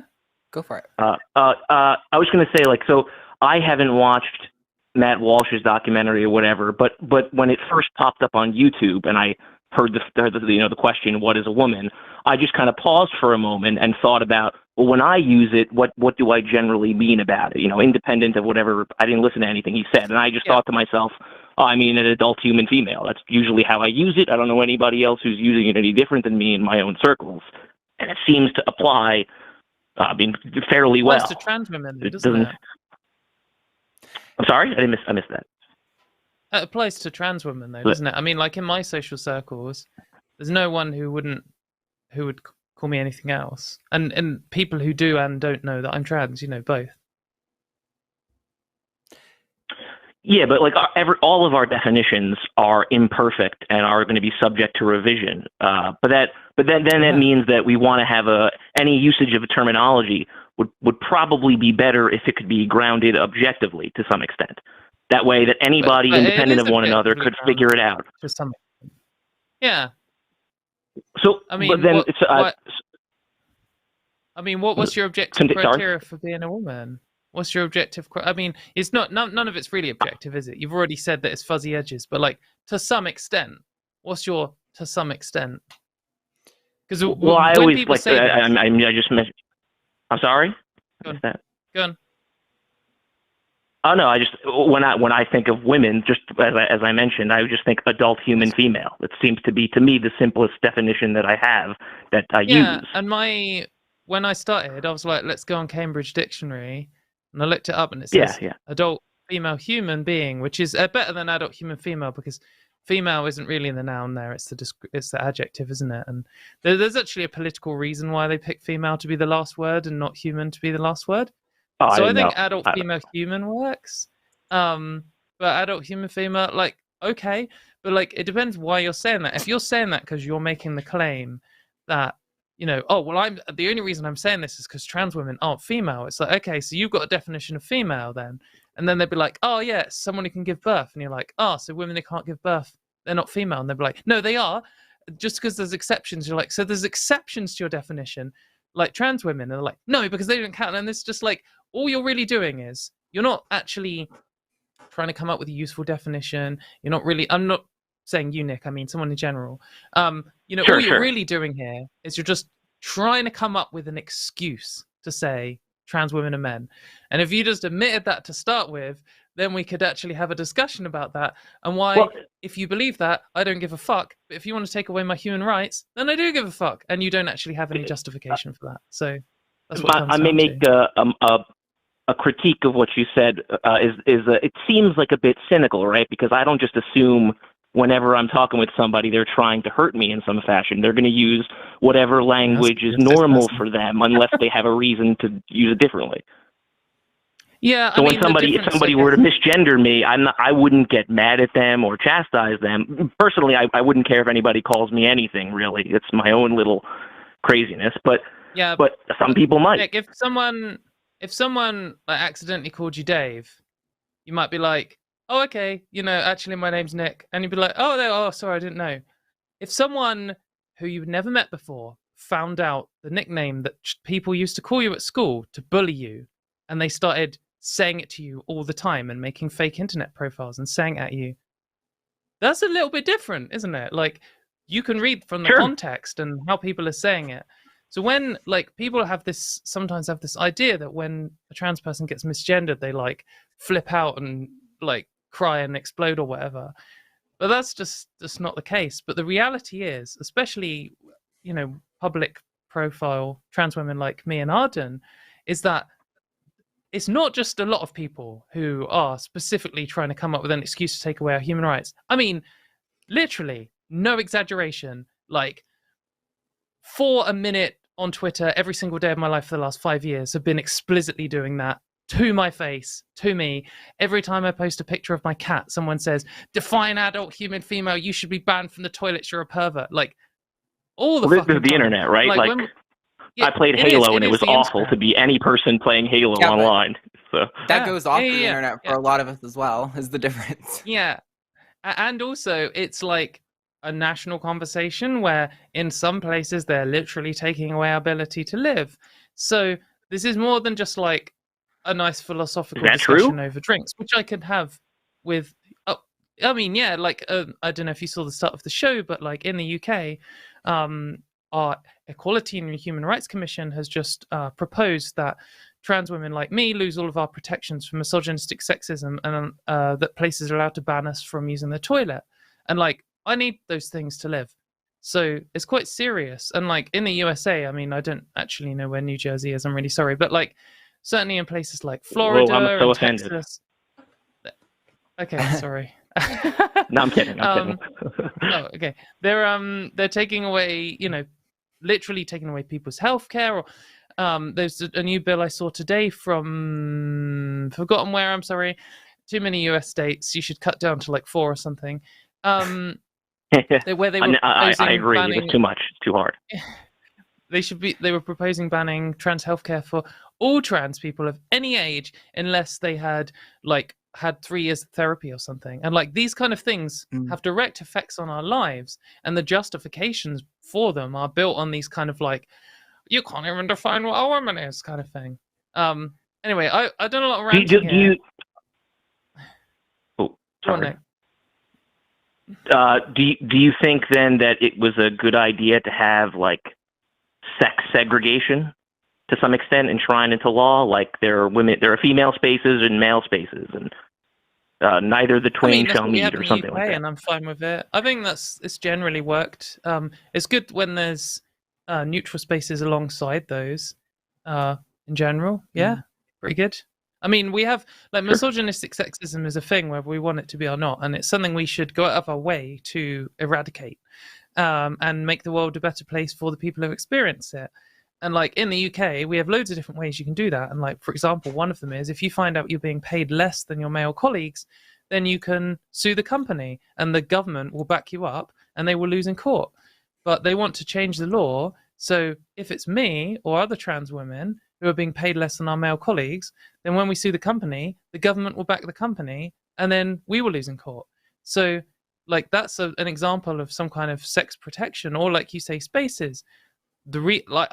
I've been in my life chased into the women's toilets twice by someone who was, I don't know what they were going to do if they got me, and that is a thing that has happened to some women, and it's good to have some spaces. It was also like a good sort of women's socializing zone where you big each other up when one of your boyfriends has been a prick or whatever. Like, there's lots of different reasons why these things work, but in all cases, literally all of the justifications for them apply to trans women too.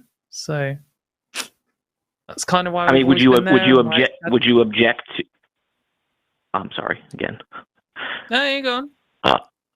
Do you object to, like, I don't know, like, for simplicity's sake, a biological female saying, "I feel uncomfortable when transgender people are in the bathroom I'm in"? It's the same as if she says she feels if she feels uncomfortable because there's a gay woman there, which is also quite a common experience of a lot of gay women, then, like, I mean, okay, your feelings are valid and it's not nice to feel uncomfortable, but, like, it's not a real problem. Get over yourself. They're trying to live their life. Maybe people could I don't know. People could be uncomfortable with any group of people for any number of reasons, and it's like, I think we should ban nicks from public. Yeah, the question is, like, at what maybe point you should do you then pass legislation to support those women, right? Because for a long period of time, at least in the U.S., we have a huge history of racism. Like, there were race segregated bathrooms, and there were lots of arguments about, like, the violence of people of color and things like this. But then obviously we learned that, like, this is not actually founded in reality or science. No, we already knew that. Well, sure, but yeah, like, right. There's no such data to indicate that any. Sorry.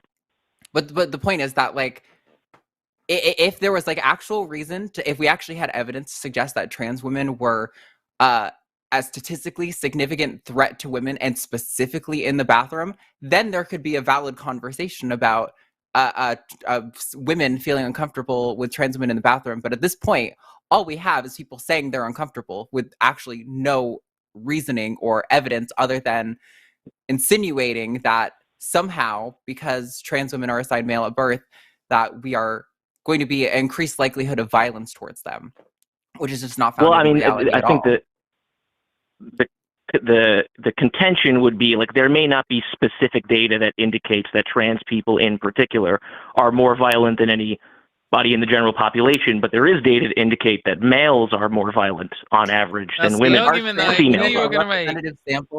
Are trans women a representative sample, like, equivalent to cis men? Because there have actually been studies on this, at least for sport, and they clearly show that that was not the case. So, like, you can make all of these assumptions, and people do, but yeah. Yeah, this is why these. Well, it's not an assumption to say that males on average. Sorry. Nick, hang on. This is why these words suddenly, when you flip from like a general description to, you're suddenly making some kind of statistical argument about people or biology or all this kind of thing. Suddenly, it matters that you have a good definition. And when you say something like males, I mean, which part of males is the reason that males do all of the sex crimes? I mean, is it the fact that having XY chromosomes inherently makes you more violent? Or is it that having a high testosterone level inherently makes you more violent? Or is it being brought up in a society that values people which are by society considered males, are given some kind of entitlement over the bodies of people who aren't in their group? Or is it a combination of all of them? Well, it's actually kind of a subject that people argue about, but the reality is to just go, well, trans women and cis men, most of them at birth had the same genitals, therefore they have the same behavior, and who knows what else people are making ridiculous assumptions about us on. Therefore we can make laws based on that. I mean, that's totally ridiculous, because, I mean, literally by definition, at the very least, even if you think trans women are men, the only difference then in your mind between trans women and cis men is behavior. Like, literally by definition, we are behaviorally different to cis men at the very least. And if that's the case, you can't then say, oh, well, and their behavior we can assume is the same. Because, I mean, it's not, is it? I mean, in general, most men that I've met haven't spent their entire life savings on a vagina. So, like, it's not a standard male behavior. And so we got to say, well, which parts of this behavior we're looking at. And I mean, as a feminist, I think that the majority of men's bad behavior, however you want to describe it, of like misogynistic oppression, is built from society teaching men and boys that they are the superior class and that they have the entitlement. And you know, some trans women are brought up with those feelings, and sometimes you do a Caitlyn Jenner because you're a billionaire and no one's ever going to say no to you, and you just carry on being a piece of shit. But the reality is you can't exist like that as a trans woman in society, because society doesn't treat you like a man. It treats you like a woman, and you lose your male privilege. And you know that affects your behavior as well as the options you have available to you. But then even we could make a biological argument. You can say, well, in every other single species, there's a behavioral difference between males and females. So there probably is in, you know, in humans too. Or which aspect is controlling that? I mean, like we know in other animals which change. Sorry, I am literally going to rant off on this all day unless someone cuts me off. But in some other animals which change sex, for example, we can see behavioral differences very strongly in some animals. And everyone's favorite, the clownfish, for example, can change from male to female. And when the females are more aggressive and they're bigger and they have really obvious behavioral patterns. Females guard certain territories, males don't do that. You know, females will attack each other, they don't attack males, all of this kind of stuff. When they transition, one of the first things to change about them is their behavior. The hormone levels start changing and their behavior starts changing well before their gonads change or they're able to sexually reproduce or even their size changes. And so we could say, oh, well, the males are less aggressive than the females. That is a general fact. However, then there are some individuals which have switched over and they've even changed behavioral pattern. So we could say, well, you know, if you're doing the gender critical, you'd be like, well, the definition of male is male gonads. They have to have testicles in order to be male and they have to have ovaries to be female. And that's the definition. Well, in that case, there's a whole bunch of the ones with testicles still, which act like females and have female behavioral patterns. And suddenly you can't make that prediction based entirely on what you are defining their sex as. So you have to do something else. And then, like, the reason I'm bringing this up is... But the general... We're talking about behavior. Sorry. Yeah, we're talking about the behavior, and we're trying to come up with legislation. And we can say, there aren't studies showing trans women being a danger to society. There are a lot of studies showing that society is a danger to trans women. Trans women have always used women's spaces. It's never been an issue. There's a good reason why they need to use them. They're more likely to be targets of misogynistic sexism, etc. And then suddenly you don't really have an argument to ban us. I'll keep ranting. Don't poke me. This call's been going on for half an hour. So Nick, I want to give you a chance to respond, right? But we are past our caller portion of the show now. So if you could maybe give a closing thought here, and then we will unfortunately have to say sorry to the other callers. There's a few of you I really want to get to, but we just do not have the time today, unfortunately. But anyway, Nick, go ahead. Oh, no, I just wanted to say I don't have. Katie said a lot there, and I couldn't possibly follow it. So I think that's all for me for the conversation. So I appreciate you both allowing me on. I probably could say a lot more, but right now my brain is fried. Sure. No, so, I hope you guys have a nice day. Absolutely. Call back next week when Katie and Ben are on together and you can talk to them then. Watch the video back on times 0.5 speed, write some notes and come back with some new questions and I'll carry on because I am not even close to running out of things to say. All right. Bye, Nick. Yeah. All right. So we can't any more callers in? Oh, I guess maybe we are going to take caller number 4. They've been in the queue since before the show even started. So let's take Kaia in Minnesota. Pronouns are she, her. Kaia, or let me know if I'm pronouncing your name incorrectly. You're on the line. What's going on? Yeah, it is Kaia. It's a silent J or like a ya. Sure. It's the Finnish version of Katie or Katarina. Oh. So, nice. But I'm from Minnesota and I'm a substitute teacher. I used to be a full-time teacher and then I took a break to transition, kind of I wouldn't say like forced out of my position, but kind of. But it was mutual. And so I took a break. I've been on hormones for 7 months, and it's getting hard to boy mode at work. So I've been going by mix, they, them pronouns, even though in private I use she, her. And so I'm wondering how to make the transition now in the next couple months to go to she, her, if there's any advice about that. We talked about it with your first caller. Yeah. What age? Yeah, how to make that transition. High schoolers. And I work at this one school. It's very funny to me because I used to sub there, for the past 5 years as a man. And then I even switched my last name. I had my legal name change already. So now I'm just, some people look at me in the hallways, some teachers, and they're like, do I know you? And Sure. then I got to be like, depending on the teacher, I either say no or, yeah, we can talk about it. But some teachers do know my first name and my pronouns, but the students don't know and administration doesn't know. And yeah. Well, I think I would maybe, if I were in your position, and granted, I don't know what the school system looks like on your end of those things. I would imagine it might be a good idea to talk to administration first to maybe see like what the options are for. So like in my mind, what I'm imagining is most of the kids I imagine are going to be probably not really care, and probably a lot of them will be cool with it. You might have a few assholes or something, but I think in my mind, opening a door, since they're high schoolers, they're a little bit more mature, they might actually want to ask questions or something. Maybe talking to administration first to see what opportunities you're actually able to do to have that conversation with them. Because I know laws are getting weird across the country now. I think Minnesota's pretty safe usually, but maybe I'm wrong.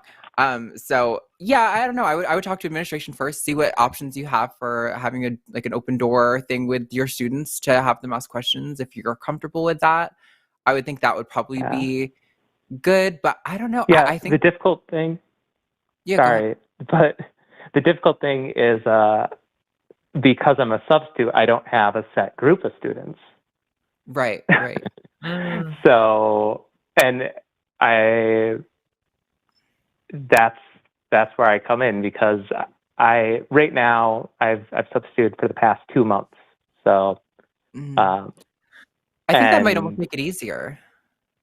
Yeah, I think it has made it easier, especially because some students probably have, like, in some ways, probably have seen me as more of a woman than a man. I have been putting mix up on the board, and people generally are good about it. Sometimes some of, like, these cis boys, and I think they're going to be weird about it, and then they actually use mix instead of Mr. or, a lot of people accidentally say he, him. I do not pass well, and I also am more of a, kind of go along with some of the earlier calls today, I'm not really a feminine woman. I'm more soft butch or something like that. Sure. Yeah, I mean, I don't know. In my view, it sounds like you're already handling this about as well as you could. And I think the fact that you don't have a consistent group of students probably works in your favor a lot for this. I think maybe it's still a good idea to have like some discussion with the administration about like what kind of approaches they are like on board with or whatever. Just that way there's the communication with everyone involved. But like, yeah, I think just showing up and instead of writing mix on the board, writing myths, maybe even do it in the exact same classroom the first time. And then you can be like, I don't know, I'm sure kids talk, word will get around if you're familiar with certain students or groups of students or anything like that. Oh, Katie, do you have any other thoughts on that? Yeah, I guess one thing that I'll say is something that I think I didn't realize until I did it, and I think that a lot of people who aren't LGBT don't realize, is that you don't just come out once. Like, when you come out, you basically come out like 1,000 times, and you have to keep coming out every single day for months and years, and maybe even the rest of your life, depending on what you're coming out as and stuff. And in a way, as a teacher, especially as a substitute teacher, you kind of have an advantage of that, because you're going to already walk into the class and be like, all right, dickheads, my name's Katy Montgomerie. You're going to call me, Her Highness or whatever, and write it on the board. So you can kind of do that. Maybe not in those words, but maybe they would find it funny if you did. Maybe you get fired, who knows? But you can introduce yourself as like part. You're going to have to introduce yourself anyway. And as long as you're not going to get fired for it, then, like when I came out of work, I basically told my bosses, and then they said, right, we'll hold a meeting with everyone who you work with. And then we held a meeting with everyone I work with, and I told them, I was like, does anyone have any questions? And we had a little bit of discussion, and I was like, cool, well, tomorrow I'm coming in, I'm going to look different. And they were like, all right, wicked. And that was it. I was just kind of done. But I think it was good to have a space to ask questions.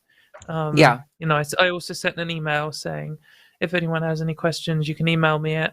You can also email me anonymously on my personal one if you want to, and I'll answer any question you want. And most people just don't really care. I just like, I see. Cool. Kaia actually got dropped somehow. I don't know if the call got terminated or if she hung up or something. But yeah, I would agree. I think most people are just kind of. This is a thing we get so. We rightfully are thinking this because I think we do get targeted as trans people a lot. But I think it treats. When you get targeted so much, you don't know how to tell between who's targeting you and who's not. So you kind of just start to assume that everyone's targeting you in a lot of ways. But you kind of start to find out as you go through transition that, actually, like 99% of people actually don't care. It's just the people who do target you are such big dicks about it that it can really shake your sense of safety around people generally. But yeah, I think most people don't care. And with students in particular, even high schoolers, I think most of them are so like exposed to LGBT people nowadays that it's just going to be a kind of a non-issue for most of them. So I hope that was helpful, Kaia. I'm sorry we got disconnected from you in whatever way that happened. I hope that was helpful, and I hope you're able to like listen back and actually get that information. Call back if you have more thoughts about it next week or any other week. So, okay, everyone. We've gotten through the caller portion of the show. I'm so sorry to the other callers we didn't get to. It was the what is a woman is so spicy. We got to take it. But there were some other callers I really wanted to get to. So if you were there, definitely call back next week as well. We do want to talk to you. We do want to get your points in. All of those calls sounded really interesting. So if you were on the line listening and that happened to you, call back. I really wanted to do that. I don't know, the lady from the Young Turks. Someone call in with that next week. Yes, the Anna Kasparian. I was so ready to talk about that. It was very poignant this week in particular. So I was like really ready to like publicly on a show articulate in entirety my position, but it's okay. We'll get the opportunity some other time. We also haven't decided on a punishment. I think I was supposed to do a haiku about you, and I don't think I did that. I'll do one right now. I was gonna say Katy Montgomerie. There you go. I'm gonna just shorten that. Katy Montgomerie. Beautiful, brilliant, and wise, but not as much. Fuck me. Not as much fuck. That'll do. Damn. That was it. There you go. Not as much fuck. God, that was funny. Okay. What do we have for a punishment this week? You're doing. I don't think we feel satiated by the quality of that haiku. I think you're gonna have to redo it at some point. What do you mean? That was beautiful. That was artistic.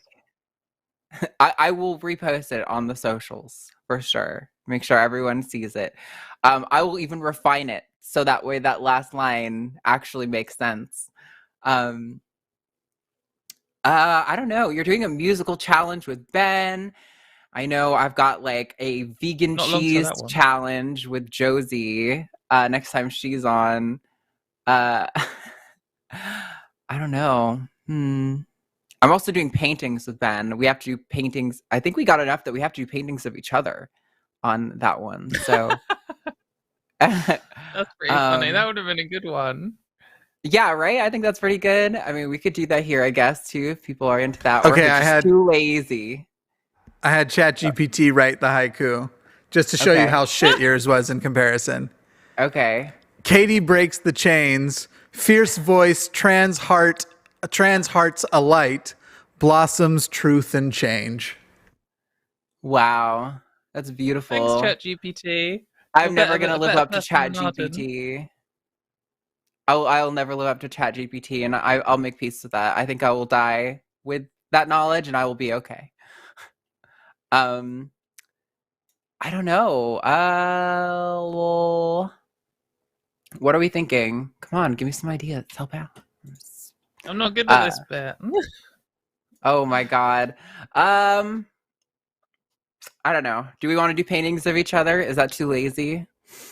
I'll draw you on Microsoft Paint. Oh, Microsoft Paint. That's even better. We can do just like a screen share. Okay. I had it write one about Arden too, but with a different topic. Oh no. Arden X-related? Arden seeks the words. Haiku slips through her fingers. Nature laughs, renews. Oh my god. That's pretty good. Maybe can we have our punishment be ChatGPT related? Like get ChatGPT to talk trash about us and we have to read it out loud as if it's serious or something? It's kind of there's somewhat ways to do it, but to get it to purposely talk shit about somebody is kind of tough. Oh, okay. All right.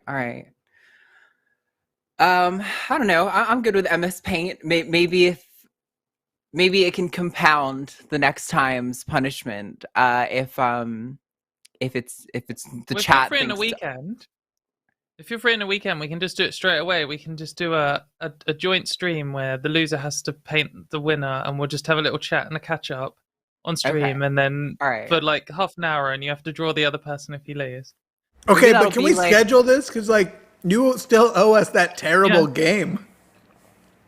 Oh yeah, we should do that game as well. Or whatever. Yeah. This weekend will be good because my plans all got cancelled last Can minute. we do it on like a Cause I Wanna or not last something? minute. You can do whatever you want. We just got to schedule it. This weekend though is bad for Arden. Yeah, I've got the talk with the SSA tomorrow. Is Matt free? I could play him at chess. Matt's going to Florida. Yeah, he's leaving for a convention in Florida for the weekend. So. And then Saturday, Arden and Ben are coming here to do some stuff. Well, I don't know if you. I'm sure you don't have, like, anyway, sounds good. Let's get on with this. We've been at this stage for 20 minutes now. Let's move on and read some super chats. We will do the MS Paint thing. I'm ready to draw Arden, but I'm going to win, so I'm ready for her to draw me even worse than she just did a haiku of me. It's going to be beautiful. £10 from Jackie Greenland, who has had her message displayed for a long time, so it was a good investment. That's why you should always send the first super chat, by the way. Just going to say early, good on Scotland for launching legal action. Also, fight the EHRC. Also, shout out to Ellie, who I know will see this. Still hate Mayo. # Team cool. Katy, yes. Yeah, so Scotland has announced that they're taking the UK government to court. All a bit spicy.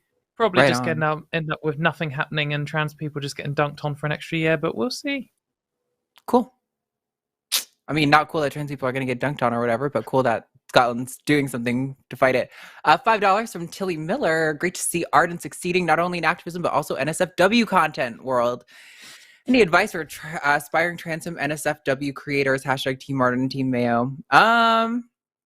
Well, I would say don't expect it to be...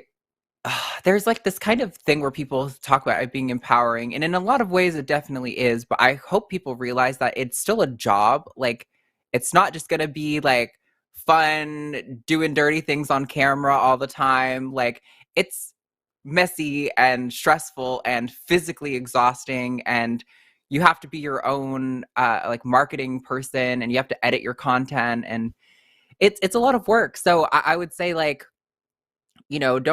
I think it's good for people who also like have disabilities, because you can do a lot of it from your home. But that said, it is still a lot of work. It's not just going to be this like fun, empowering thing that's good and you get to travel the world. Good time. Like, have realistic expectations for what you're going into. Because like, I just did a shoot yesterday with a model, and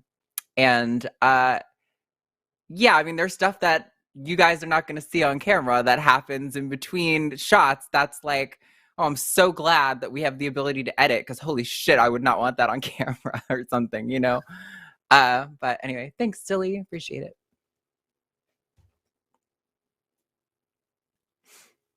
£20 from Jackie Greenland, and then you put up the poll. I think it'll still be safer than many other places. The general public are pretty tolerant, but it'll be a license for bigots to legally discriminate, which won't make it pleasant for us. Yeah, I mean, the UK is a very safe country in general, full stop. And although that's probably going to get a little bit worse for everyone, and probably is, I mean, hate crimes are up all across the board, it's still safer than a lot of places. Sure. Most Makes places. sense. Thanks. £10 from Vela Celine. So sorry for everyone in a situation like Margo's. Take care of yourself out there. This community is strong. We can make it through. Reach out if you need it. Yeah, it's definitely, we're gonna go through some bleak times, as we hit this this anti-trans panic sort of wave keeps building on itself. Yeah.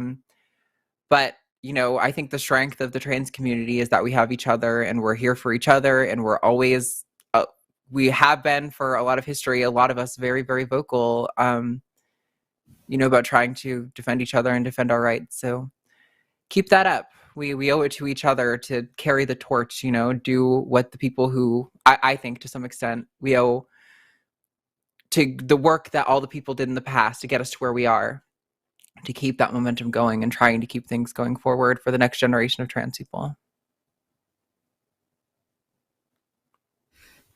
€5 from Sale. Love you all, even Jimmy. Thank you very much. I don't love Jimmy. I assume, since the way people say they love me on this channel is to go fuck myself, that when they say they love me directly, they're actually meaning to go, that the like mean way of saying go fuck yourself. That's what I assume. I'm sure that's in that case, I do love you. Oh, thanks. I love you too.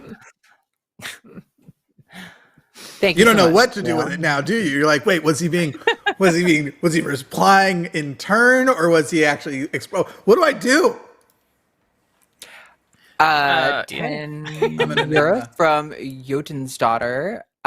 Cis people can be super oblivious. I was on HRT for a year before I came out to my family and friends, pandemic related. I mail failed right in front of people and they didn't notice. Hashtag Team Katy. Oh yeah. I've had so many instances when I was like, or especially as a teenager, when I was going through that, or like in the inverse way, where like I would get misgendered by like my parents, but the people who didn't know I was trans around me didn't notice. Like, people are very in their own bubble in a lot of ways. So yeah.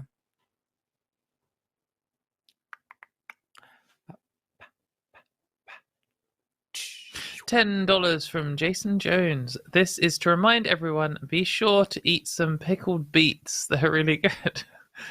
Thanks, Jason. I think all pickled vegetables are so good, man. Put that shit on a taco. Oh, fuck. Delicious. Would you put pickles on tacos? I don't think I've ever tried that combo. Not pickles, but like pickled radishes and like pickled onions and that kind of stuff are so good on tacos. Oh my God. That's it. Might get on that. All right, cool. Wait, this is me, right? Okay, €5 from Sale again. I forgot to vote. Hashtag Team Lashko. Is that how you say that? That's and me. Hashtag Team Mayo, but also hashtag Team Hardwood. What? Yeah, okay. It's literally all three of us. I'm Hardwood. Because I'm a woodworker. We've talked about it before on the show. Right. Not for any other reason. Who does this go to? Nobody. You don't get three votes for £5. All right. Look, if Sedgel wants to specify a single vote in the live chat, I'll look for the next minute or so for it. But you don't just get to make up the point rules. Sure. That would be the most preferred way. Yeah. Word. Sedgel trying to make it all chaos over here. I'm eating an organic version of Skittles. I just wanted to tell you all that. They're pretty great. They don't make you sick when you eat a whole bag of them, like regular Skittles. They're called Giggles. The ones you shared with me that one time, right? Yeah, Giggles by Yum Earth. Yeah, you can just keep eating them and you don't feel like total shit like regular Skittles, even though you shouldn't. They're still full of sugar. Anyway, someone gonna read this? Jesus Christ. Shut up then. $5 from Mike B. Jimmy, go fuck yourself. Arden, don't know what that's short for. Is that go fuck me? You gotta pay for that. Spicy. Yeah, Katie, go fuck someone or yourself. # Team Arden. Yeah, I think that was probably I'll take it. A sneaky proposition. I'm always now I'm nervous. We had a on the Zoom call with patrons that apparently there's like a Zoom chat of young trans kids that watch this show, and now I'm always like, oh no, I can't talk about my work. I'm like nervous, but it's fine. It's what I do, so I'm not gonna not talk about it. $5 from Jason Jones. Kids. Yes, abstinence only. That's what we preach here. I prayed to become a werewolf from the age of 10 to age 15. Not even Joe Pesci came through for me. Prayer doesn't work. Love science. Interesting. Yeah, science is the only way you can become a werewolf for sure. So once you've spliced your DNA with a wolf, let us know how it goes. It's so funny because I was having a little bit of a hard time following that, and so your reply was like what my brain interpreted. That's funny. Thanks, Jason. €5 from Mismatched.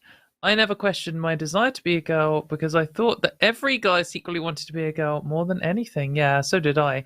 But I also knew that it was wrong. Like, I just thought it was this kind of like unspoken thing that the reason boys said they were better than girls is because they all wanted to be girls, but they all had agreed not to say that out loud. I don't know. It didn't make any sense. Like, kids are stupid. # Team Arden. I remember asking my friend when we were little, I was like, if you could be a girl for a day, would you? And they were like, what? Like for a day, yeah. Maybe, but I was like, oh shit, oh no, I'm so off on this. I once was like I'd been thinking about that just before I came out to some of my friends, and I was with this group of guys, and just out of nowhere, one of them was like, if I woke up tomorrow and I was a girl, I'll kill myself. And they were all like, yeah. And I was like, They're all lying. They're all lying. All of them have things they try out at minimum before they did. I think there's yeah. It'll be interesting one day to once people are a little more enlightened on gender to then also be able to have deeper conversations about the fluidity of even a cis person's gender that's like circumstantial. Because I'm a very cis man. I think most people would agree. But sometimes I put on VR and I do it from the perspective of a person with a totally different body than mine. And you go, oh, this had an unintended effect. And it's kind of cool. So I don't know. It'll be a neat thing to talk about one day. But I don't feel any less like a man just because like I was doing lesbian stuff in VR. I don't know. It's dope. Dope shit. Anyway. Yeah. You're welcome for this cis contribution. This has been your cis moment on Transatlantic Call-In Show. There's special music. Definitely been a moment. Yeah. Okay. Next. $5. Wait, is this? I'm so lost. Do it. You started. $5 from Aubrey. Did you know that in terms of male human and female Pokemon breeding, Vaporeon is most compatible Pokemon for humans? # Team Katie. # Team Poppy. Do you not know this reference? Do you not have sex with Vaporeon? Do you know that? Are the two of you aware that this is a reference to something? No. Okay. So first things first. GFM meant go fuck Matt. We've had that clarification in the. Didn't occur to any of us. Nope. There is a deep fake script going around, and they've had tons of people do it. But the one that was like the most famous was having Tucker Carlson looking like he is actually giving a news report defending the breedability of Vaporeon. Oh, I need to watch that. It's pretty fucking funny. I you know who didn't find it funny was Matt. I was showing him it, and he's like, "No, this isn't cool." It's so funny though. I remember. I think you guys talked about that in abstract, but I didn't realize that's what that was a reference to. Okay. Yeah. The reason it's not funny is because Arden dresses up as Vaporeon in Sexy That's Time, right. and it crossed the line. So That's right. True. I mean, deepfake stuff is very scary. I would say every instance. And by the way, there's like Tucker's was the most famous, but there's Biden out there doing it. There's Obama out there doing it. There's like 100 different political figures doing it, but his was the one that went viral. And oh yeah, Ben Shapiro was one of them also. Anyway, I don't know. To me, it's like, if you're a public figure, especially, I can imagine this being used for bullying in the future, like a trans individuals. Person's going to die because of it. Yeah, exactly. They're going to deepfake a trans person saying they're a pedo, and someone's going to die. That's probably going to be the first person who will die. Will be a trans person, I think. If people haven't already died because of it. It's these tools that are coming, and there's nothing we can do about it. But when it's something so absurd and so silly and so obviously a deep fake with a public figure who is impervious to any consequences of it, I do find it a little bit funny. I would have laughed if, even at my size, if somebody had deep faked me saying it, I'd have found it pretty funny. But I'm not famous enough for anyone to give a fuck. Yeah, I find it funny, but I do get the issues with it. But anyway, thank you so much, Aubrey. I'm sorry we didn't get your references. That's a broader AI discussion that everybody's wrong about who calls to yell at me on Cuz I Wannas when I tell them they're wrong about how bad AI is going to be. It's going to be terrible, y'all. Anyway. God, will someone watch this? Read this? Whenever someone says their biological meaning, someone else is not. Whenever someone says they're biological, meaning someone else is not, I would say we're all biological. Yeah, exactly. When someone's like, "Are you a biological woman?" I'm like, "No, I'm a robot woman." What stupid question? Actually, biological. Matt and I had this discussion the other day about how like the term biological woman or man is like a little bit like it doesn't really make sense. I know what people mean when they say it, but those words in and of themselves don't really work together. It's like natal woman as well. It's like no one's a woman at birth. So what you want about? Like you're a baby, aren't you? That's why we have the word cis, guys. It's the only word that makes sense here, and you can whinge about it as much as you want, but you can't get a better replacement. So, anyway, thank you, Louise. Thanks, Louise. Well, we got Smillo, €5. Don't have time to watch live, but I'll definitely listen to it at work tomorrow. Love the show. Keep up the good work. Well, thank you so much, Smillo. If you hear this, I hope you're having a wonderful day at work. Smillo. Smillo. 999 from Ramona. Lots of reflecting on early signs of transness and denial makes me think about how I was convinced I was a man because I'm attracted to women. Then I realized that trans lesbians exist. So, hashtag Team Katy. Is that related? Oh my God. I also went through a panic of being like, I'm trans, but I'm also still attracted to women, I'm pretty sure. And that confused the fucking hell out of me for many, many years. So when I was growing up Mormon, that they tell you that that's what it is. That basically, if you're saying you're gay as a man, that means you're saying you have a woman's spirit, and God wouldn't make that mistake. And I think that's not been great for a lot of people. I think they've changed that line of thinking, but it was pretty bad. Yeah, I mean that's what there's one extreme view in Islam in Iran that does that, and in some circumstances people massively overrate this, and it's complete nonsense. And Iran is trash for trans people, but there are some people who are accepted if they are straight trans people, because that's more acceptable than being a gay person. Right. Can't remember who this is. $5 from Borealis Phoenix, Allison Montgomerie, arch nemesis. Why would I not be transsexual instead of transgender? My problem is not with being allowed to wear a dress. I saw Allison was on the call and wanted to ask this. It's about the difference between transsexual and transgender, and I think we've had this discussion a few times, and you could call in next week as well. But like basically, I mean, the reason why we most people don't say the word transsexual is because of the history of the word rather than its literal meaning. Because, yeah, I mean, I agree. I've changed my sex characteristics. I haven't changed my gender identity. So the bit that has trans is my sex. But obviously, I mean, the original reason they moved away from it is because homosexual and transsexual makes them both sound like their sexual orientations when they're not. So Right. But maybe we should call it, like, I don't know. Let's go back to sex change. So I just like trans. Trans is easy. It's not controversial. Yeah, I just Nobody say has trans, to like. Yeah, but I agree with all your points. I think transsexual is probably technically more accurate, but I saw the reasons Allison said in her call notes, and I would definitely, you should call in. Also, not everyone who is trans, who is affected by transphobia, transition sex characteristics. So that's another reason why we shouldn't. Yeah. Thank you, Borealis. $9.99 from 7 Lions. The OG host back again. Yes, we are.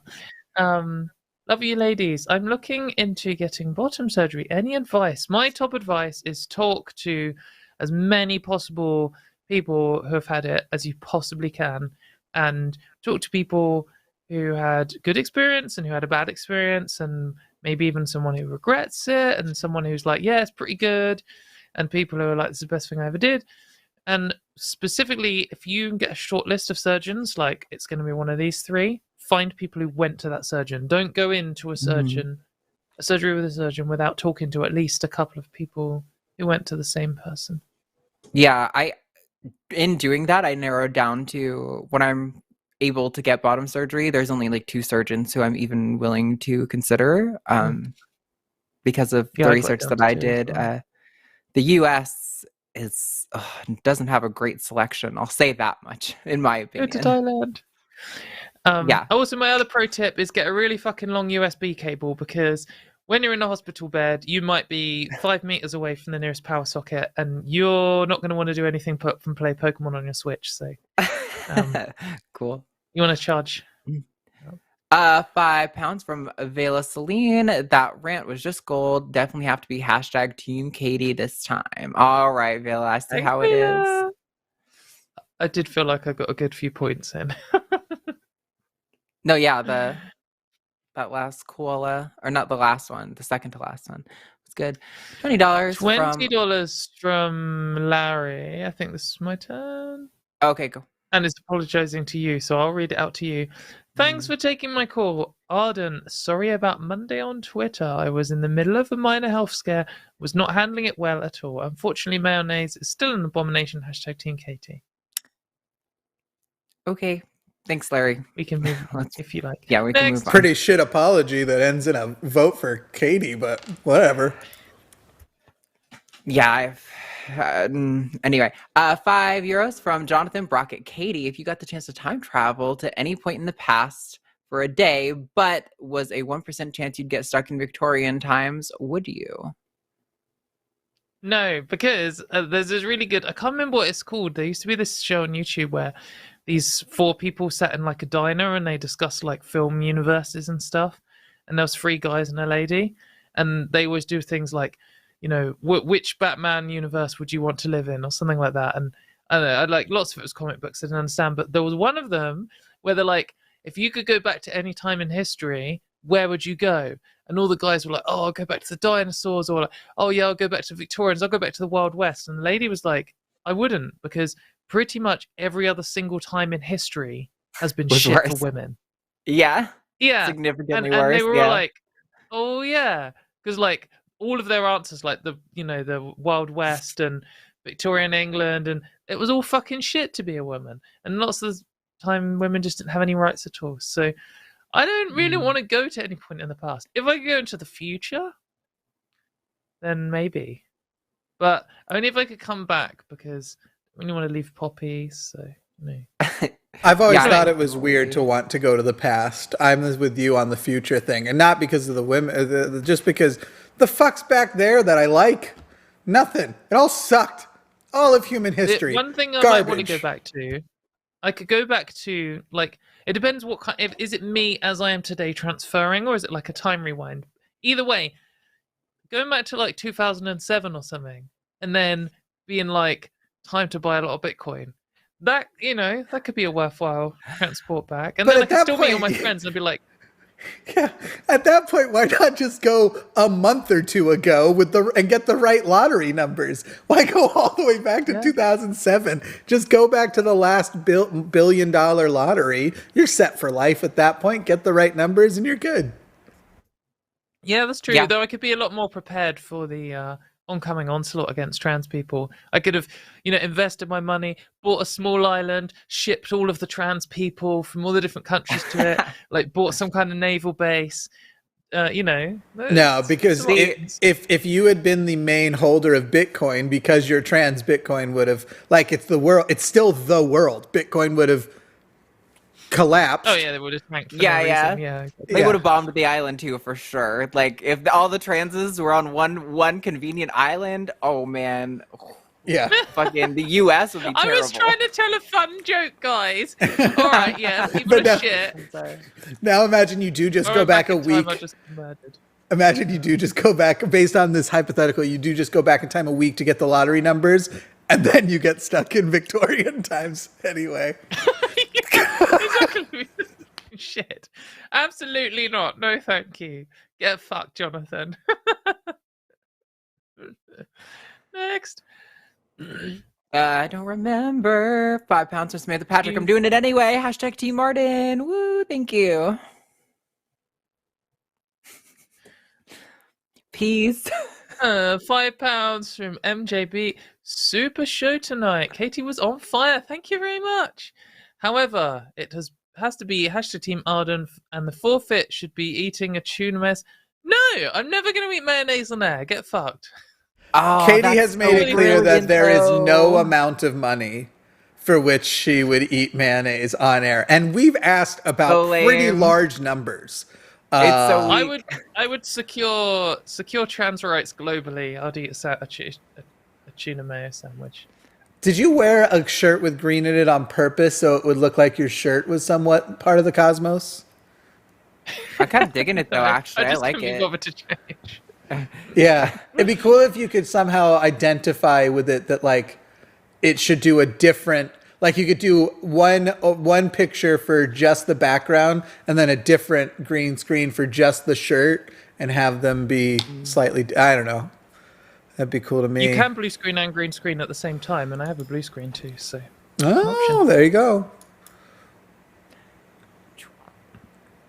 €5 from Jonathan again. If yes to time travel, hashtag Team Katie. If no, hashtag Team Arden. Oh, fucking hell. All right. Oh yeah, You did give end it on a to no. me. Yeah. What a Thanks, setup. Jonathan. I appreciate it. Oh, that was wonderful. That's just the arc of that whole thing. Beautiful. $4.99 from Ramona. Katie and Arden / dragging anti-trans jagovs with facts and logic. Hashtag Team This Katie. is a haiku, isn't it?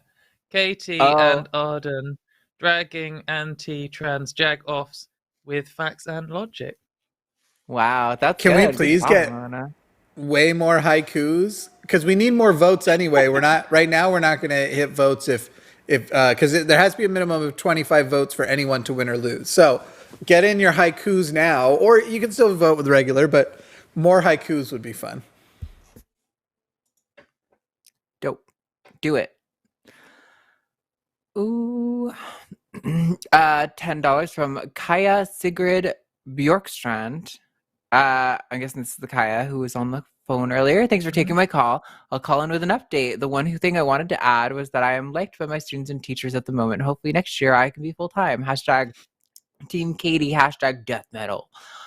Awesome. Well, I'm so glad that you are currently in a good position with your community. That the data shows that having support from your like community leaders and your employers are like one of the most statistically relevant factors in improving your quality of life as a trans person. So that is like just huge. Yeah. Woo.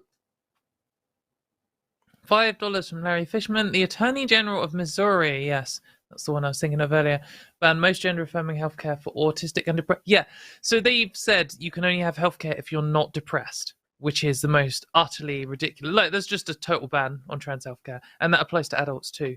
So now is Yeah, the that doesn't time make to any not be in sense Missouri. because But that's the gender point. The thing dysphoria is correlated with causing you to have depression. It's like the thing is with all of these legislations like this, where they ban helping people who are depressed, or like in the UK where they ban, they take away. They ban trans men from the men's toilets, and then they also ban them from women's toilets. Your first response is, this is fucking stupid, it doesn't make sense. And then you feel compelled to be like, hey, you making the law, did you realize this doesn't make sense? They know it doesn't make sense. They don't give a fucking shit. That's literally the reason they've written it like this, because they're trying to wipe trans people out. And they will, oh, no, they'll just come up with some stupid argument and they'll try and defend it. And they'll be like, no, because people who are depressed might be tricked. They don't believe any of this fucking shit. They literally want you to die, and that is it. And any reaction you have to them that isn't acknowledging that is you falling for their bullshit.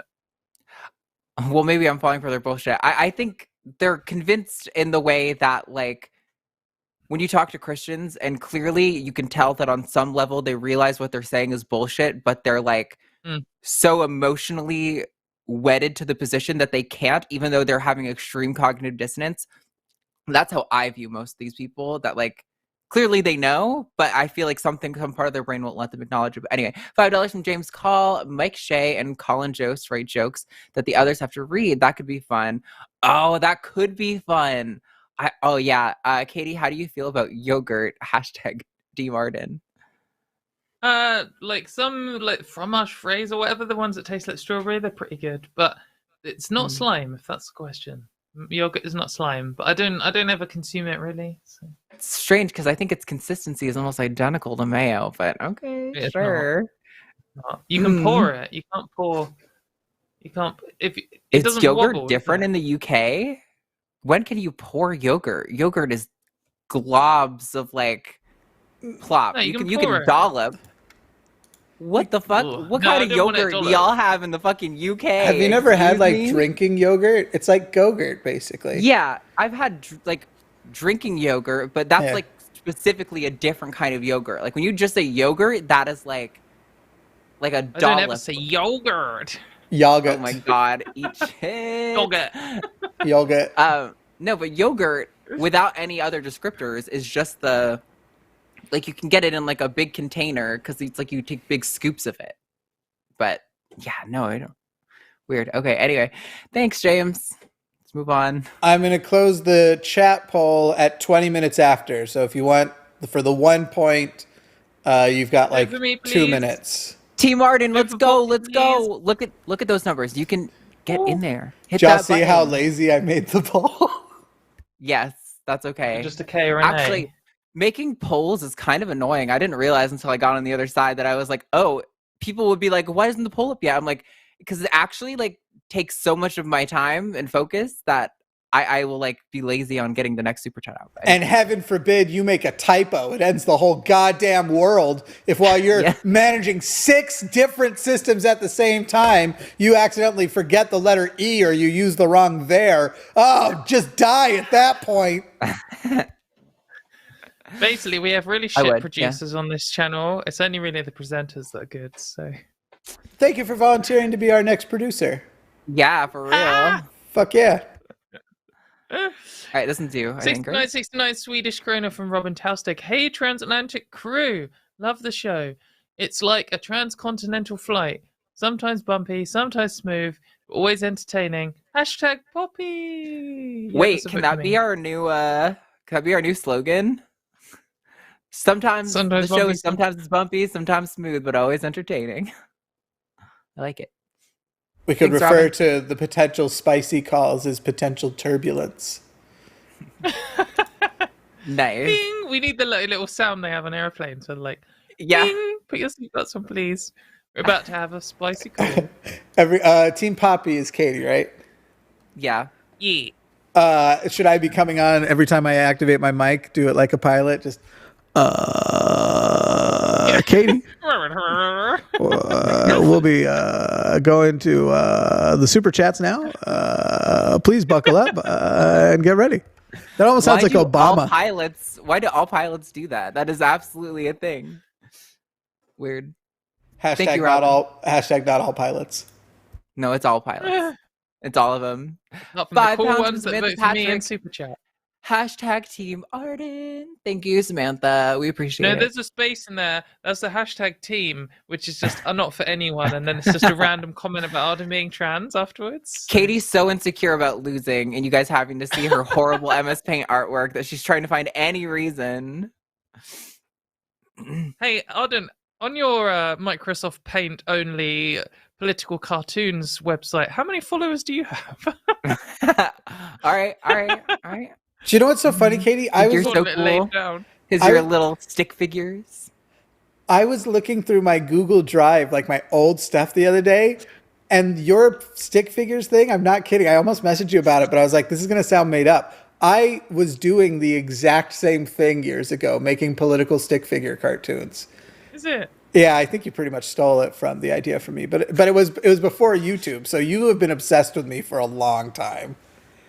It's true. She talks about it all the time. You guys don't see that part of Katie, but she I says knew it all it. the time off air. I knew it. Yeah. You talk about Jimmy a lot. Did someone read this one? No. Nope. Okay. I think this one's Katie. No. $4.99 Dollarinos from Samantha Adamson. Finally caught the show live, even if it's the last few minutes. Last few weeks have been exhausting. Post-surgery. But I'm still alive. Hashtag Team Katie. Thank you very much, Samantha. And congratulations. Glad to hear you're still alive. I hope you've got your... Arden, something's going on. I hope you've got your long USB cable, so you've been able to play Pokemon on Switch the whole time. We've even got some little music. What's going on here? Why did my camera randomly stop? I don't understand. I don't understand it either. Hey. I literally have no idea what's happening. Why is there music? Why not? Shouldn't there be? I like the lo-fi. I want to know why the fuck my camera's not working. Katie won the chat poll, so I'm gonna add that on that's as well. because my camera works. Probably. Could be that. Do the next super chat. Maybe try switching your camera to just face cam and turning off and not do the virtual thing. Maybe, I don't know.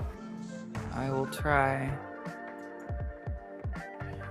Next, please. $5 I forgot which one that was. $5 from Mike B. No, not trying an incident proposal. GFM was go fudge Matt. Oh. Also, that was indecent proposal, not indecent. Oh, yeah. Whatever you said. I don't know what I said. I can't read. Nike. That's what it says. GFM stands for fudge. Go fudge Matt. Fudge Matt. Fudge. That's cheering. He likes fudge. That's it's true. It's a battle between normal Matt and alternate universe Fudge Matt. He's cheering for Fudge Matt. Go Fudge Matt. $4.99 from Claire. You two have such a beautiful friendship. I'm jealous. I live for the banter. Hashtag Team fake. Arden's haiku was the best. Thank you, Claire. I think it was wonderful as well. You know, they're not friends in real life. They make me send each other messages. They make me be. They won't talk directly to each other off air. It's the fucking weirdest thing. It's true. I fucking can't stand. Every time Katie opens her mouth, I'm like, oh god, that fucking accent. It's so fake. She's lying. She's lying to you all. She's not really British. Arden's really British. Yeah, I've got a really good American accent impression. Every time people picked on me for my bad British accent, I was duping you guys. So $5 from Aubrey.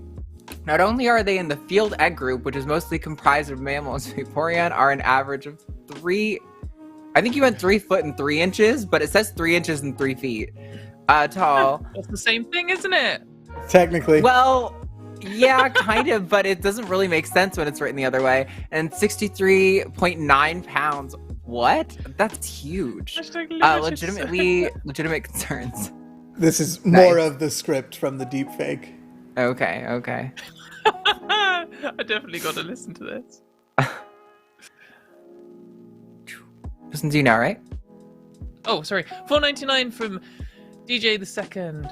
As a young cishet man, I used to joke that if I were a woman, I would be such a word for person who has a lot of sex.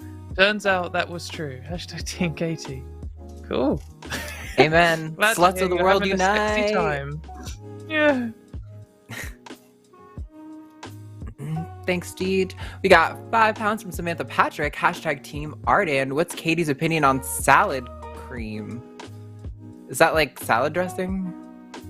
It's I think it's like a British I don't know if it's not quite the same slime as mayonnaise. Like mayonnaise is true slime, whereas I feel like salad cream is like proto slime or something. It's not.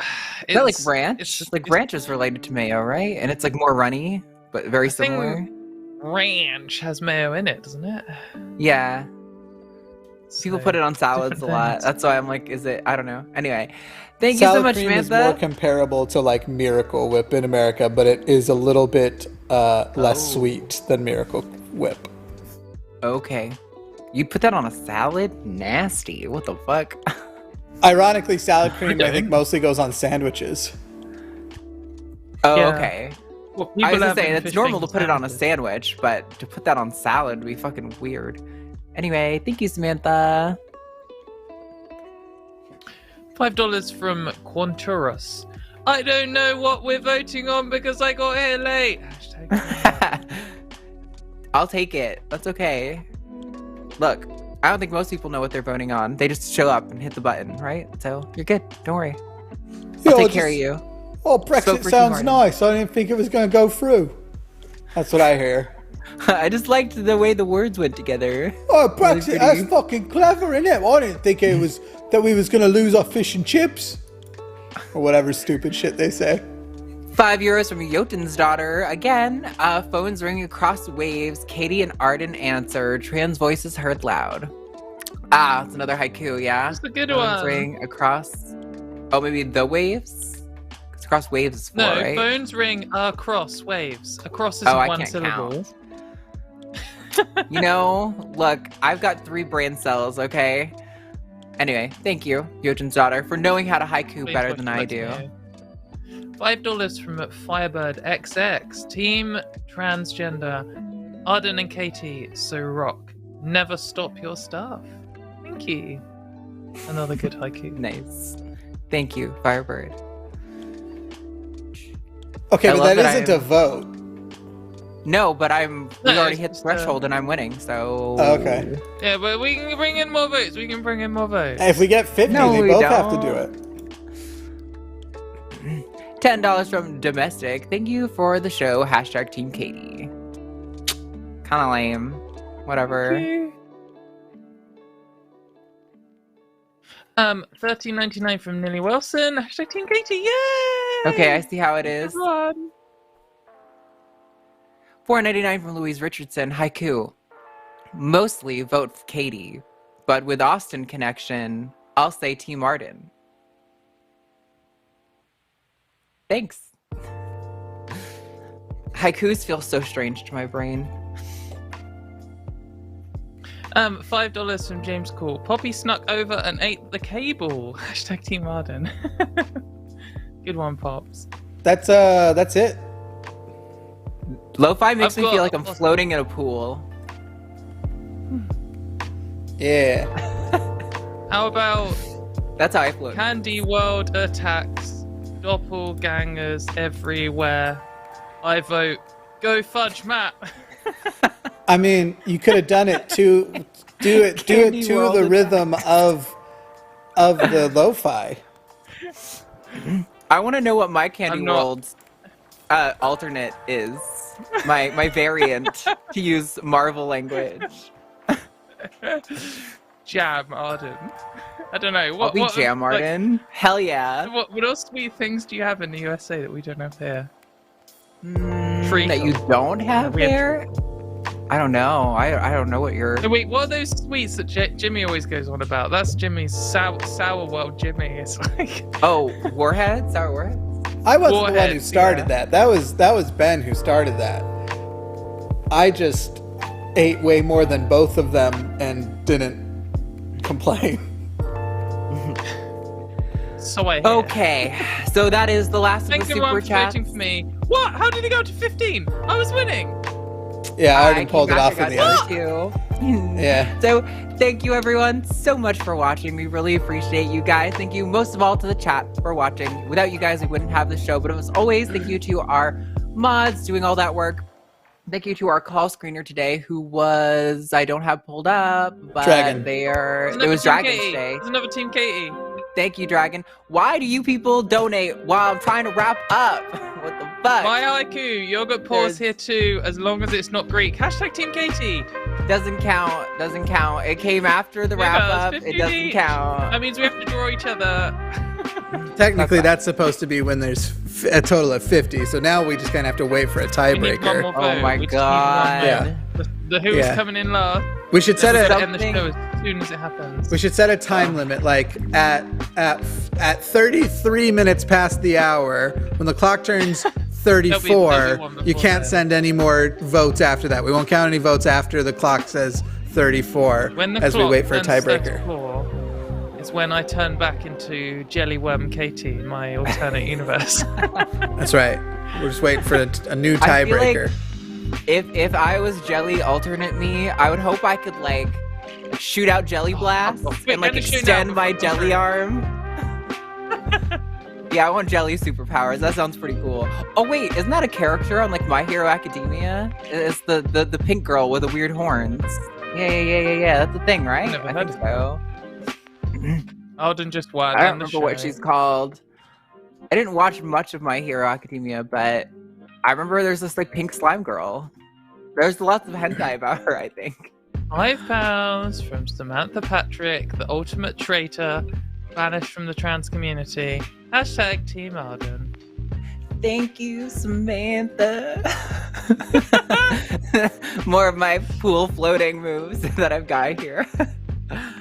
Mina Ashido, that's the character. I don't remember anything about the show other than that she is slime related. So there you go. Oh my god, why do you people insist on the ties? I'm gonna scream. Oh, two more have come in for me in a row. Oh, hashtag what the Team fuck? Beat. Hashtag Team Katy. Voting hashtag Team Katy. Sending Jimmy lots of love. Go fuck yourself too. 3 in a row for me. That's a W. You know what? I'm just gonna call it there. It's not even 34. I don't care. I thought we said we were doing it to 34. I'll draw a picture of Katy. I'll draw a picture of Katy. She just got 3 votes. She's winning. Yay! She's got to fight Fudge Matt for the championship in 5 minutes. So Look, there is a crisis coming, okay? The universes of Candy World and Normal World are colliding, and we have to fight for supremacy of which world is better. That's where my focus is right now, okay? I'm sorry I care about the things that actually matter. But there is only like 40 seconds left. Like, I think it would be fine if we just saw it through. All right. I'll sit in silence and appreciate the... We just got another Arden, so you only lost 1 by 1 point. Eddie Dean, hashtag Team Martin, thank you. We just got another Katy, guys! Hashtag Katy. The anime is great. Somebody says there's lots of hentai about everyone. That's true. It does feel like there's hentai about literally everything and everyone ever. I've had fans send hentai with me in it. What? Really? That's so wild. Oh, yeah. Yeah. I've been... And then sometimes people are respectful and they're like, would you mind if I wrote erotic fiction about you It's fucking 34. me? All right. Is it? I only show 33 still on my end. Mine says 34. I think yours is wrong. Let me check my phone. Wrong. Okay, now it's good. Now Literally we're good. on my phone, 34. It's cut off Okay. now. Yeah. All right. Right. Thank you guys Bye. so much. Thank you guys to the chat. Thank you guys to the mods and our call screener Dragon. And I guess thank you to Jimmy or whatever. We appreciate you guys so much. And we can't wait to see you back next week with Katy and Ben. And I will have to MS Paint draw Katy on our next episode together. Okay. Bye. We love you guys. Bye. Okay, now pretend to be cleaning up your area and leaving. Oh, yeah. Oh, I did the wrong one. Wow. Sorry. This is why I'm the best producer. All right, cleaning up my area. This is the name of the like high. No, you got to be silent because you're not muted. Those are the top patrons, people. You could be on this list too. I can't hear you. I'm cleaning my area.